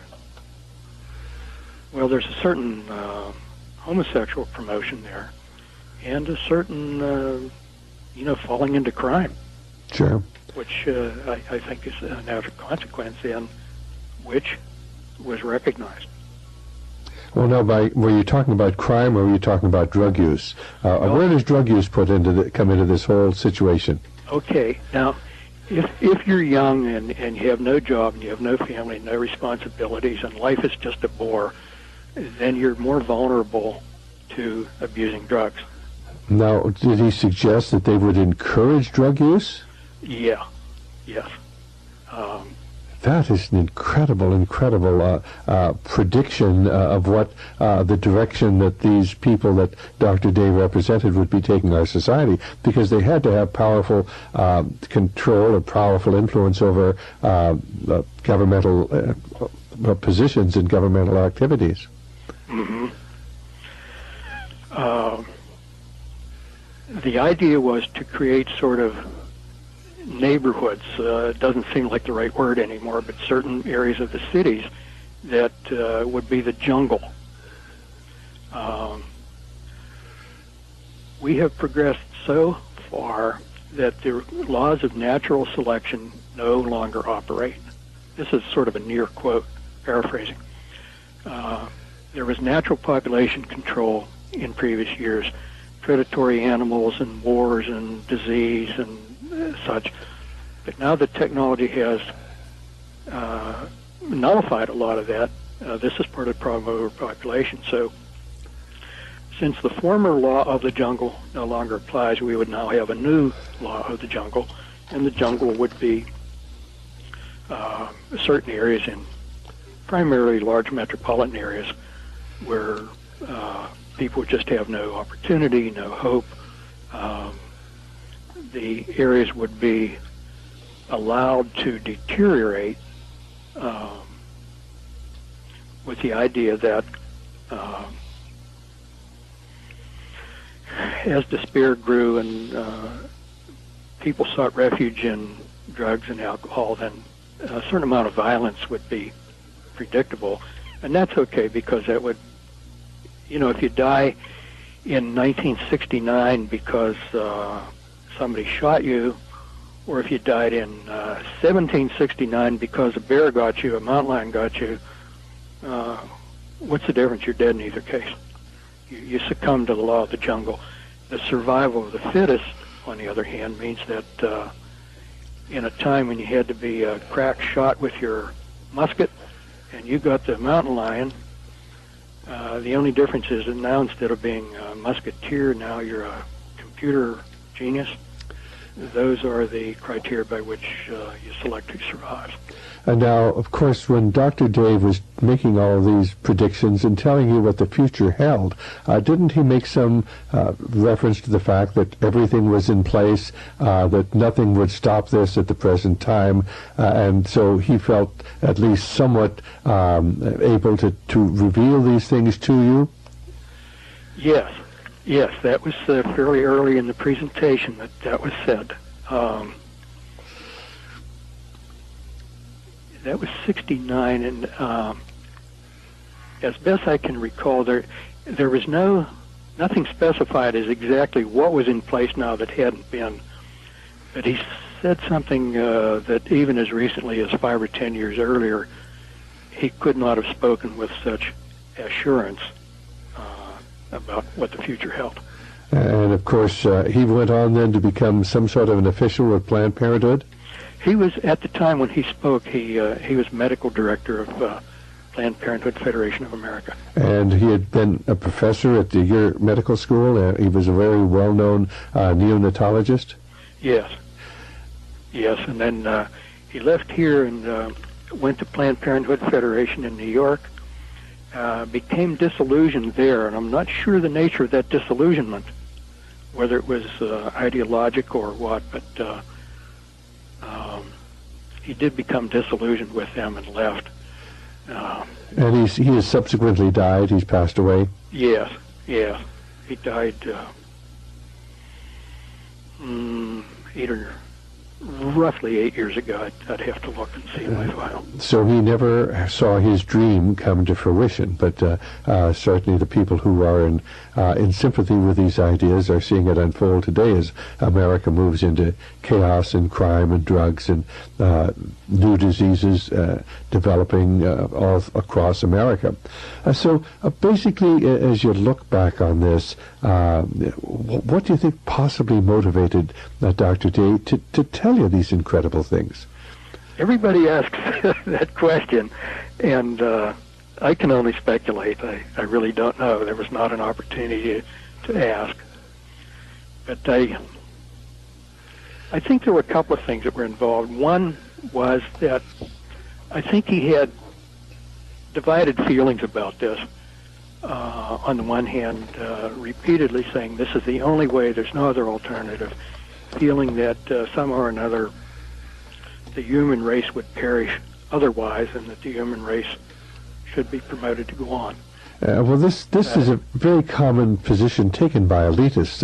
Professor Quigley, who we have studied very extensively, Bill Clinton's mentor, really believed that we needed a ruling elite, else Western civilization would be destroyed. And what you're really describing is a ruling elite with a program to try to preserve at least some element of civilization? Yes, I think that's the upfront part of it. And then in the intervening years, it has often occurred to me that what also seems to underline this is a more long-range look. They talk about progress of the human race. We're progressing. And one should stop and say, well, progressing toward what? Right. And especially when you hear somebody say, we believe now that we have the means to accelerate and control evolution. Evolution toward what? Well, I think one possibility, I don't know that I've heard anybody state this explicitly, is that we will progress toward becoming gods. Now, that sounds a little bizarre, but when you go back to read Genesis, and Adam and Eve took from the tree of knowledge, and the serpent said, ye shall be as gods. In other words, what you're suggesting is what energizes these people is a spiritual force, the idea that the serpent's message that ye shall be as gods, if you go along with my program. Mm-hmm. You can evolve to a higher plane.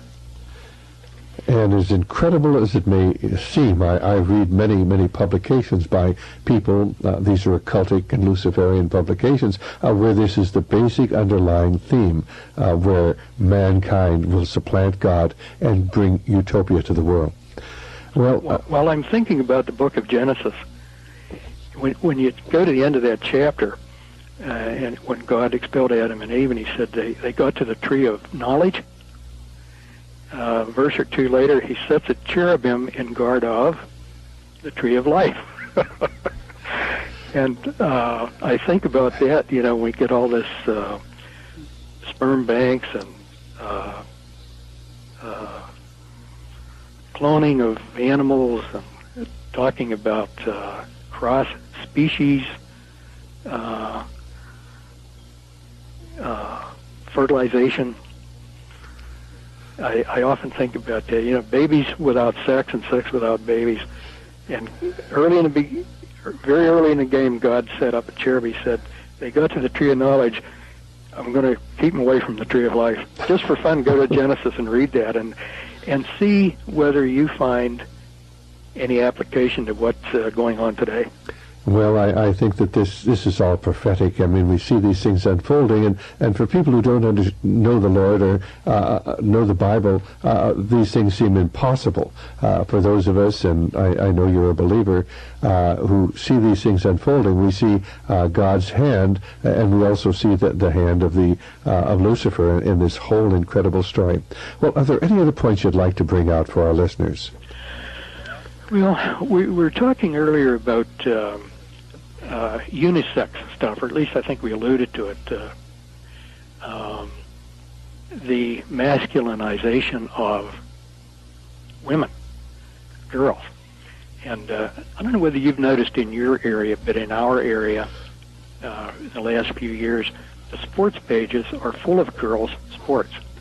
Girls basketball, and as if... Is that true out your way? Oh, yeah, sure. And we have girls basketball teams. Yeah, they're, Olympic girls basketball teams, girls volleyball teams, all of these things, where they're so competitive with men. Mm-hmm. Is soccer a big thing out there? No, we don't have soccer out here, to my knowledge. That'll probably be coming. Women's soccer you're speaking of? Well, no, women's and men. Okay, okay. Probably someday coeducational soccer, right. I don't know. But the reason for this is that we can't have girls in lacy dresses smelling perfumey and attracting the men. You mean if they're sweaty, they're not going to be as attractive? Right, right. Incredible. Did he actually talk about things of this sort? Oh, yeah, that was very explicit. Girls would be made less attractive because they would be, just as you said, sweaty. Right. Full of, sports and just like another guy. Right. Big muscles and all those things. So that was one of the early parts of masculinizing women, and then, of course, another part that I don't think he put in these terms, but I interpret in these terms, then, is a woman is a good woman to the extent that she mimics a man, and that is leaving her home and, going out into the workforce and becoming CEO or office manager of some big outfit rather than staying home taking care of children. But along with the de-feminizing of girls in the professional magazines that I get where drug products are advertised, there's one that shows all these girls in their soccer uniforms, mud all over them, their hair's all wet and stringy, and this is held out to the young girls as, this is what you ought to be, this is what a young girl is. She's a muddy soccer player. Right, of course, we can do anything the boys can do, and we can do it better. And the competition between women and men, without realizing that we all have a place and a part to play in God's plan. Mm-hmm. Mm-hmm. Well, Dr. Dunnegan, it's been a fascinating hour, and we'll be playing this afternoon and several times on our various radio programs. I want to thank you so very, very much for taking time from your busy schedule to be here on Radio Liberty, because I think your message, going along with many of the other messages that we have, begins to tie this together. And I hope our listeners will be far wiser from having heard your memories from the lecture by Dr. Day, 1969, 28 years ago. Well, it's been a pleasure to be on, and I hope it's helpful to folks. I hope it will be too. May God bless you, and I hope maybe at some time in the future we can talk to you again. Well, I would like that. Bye-bye. Thanks so much. Right, bye-bye. Bye-bye. Okay, well, this is Dr. Stan, an amazing tape with a gentleman who I believe God has preserved him to tell us the story. And I hope that you've enjoyed this program as much as we've enjoyed bringing it to you. And so until next time, Dr. Stan, goodbye, and may the Lord be with you.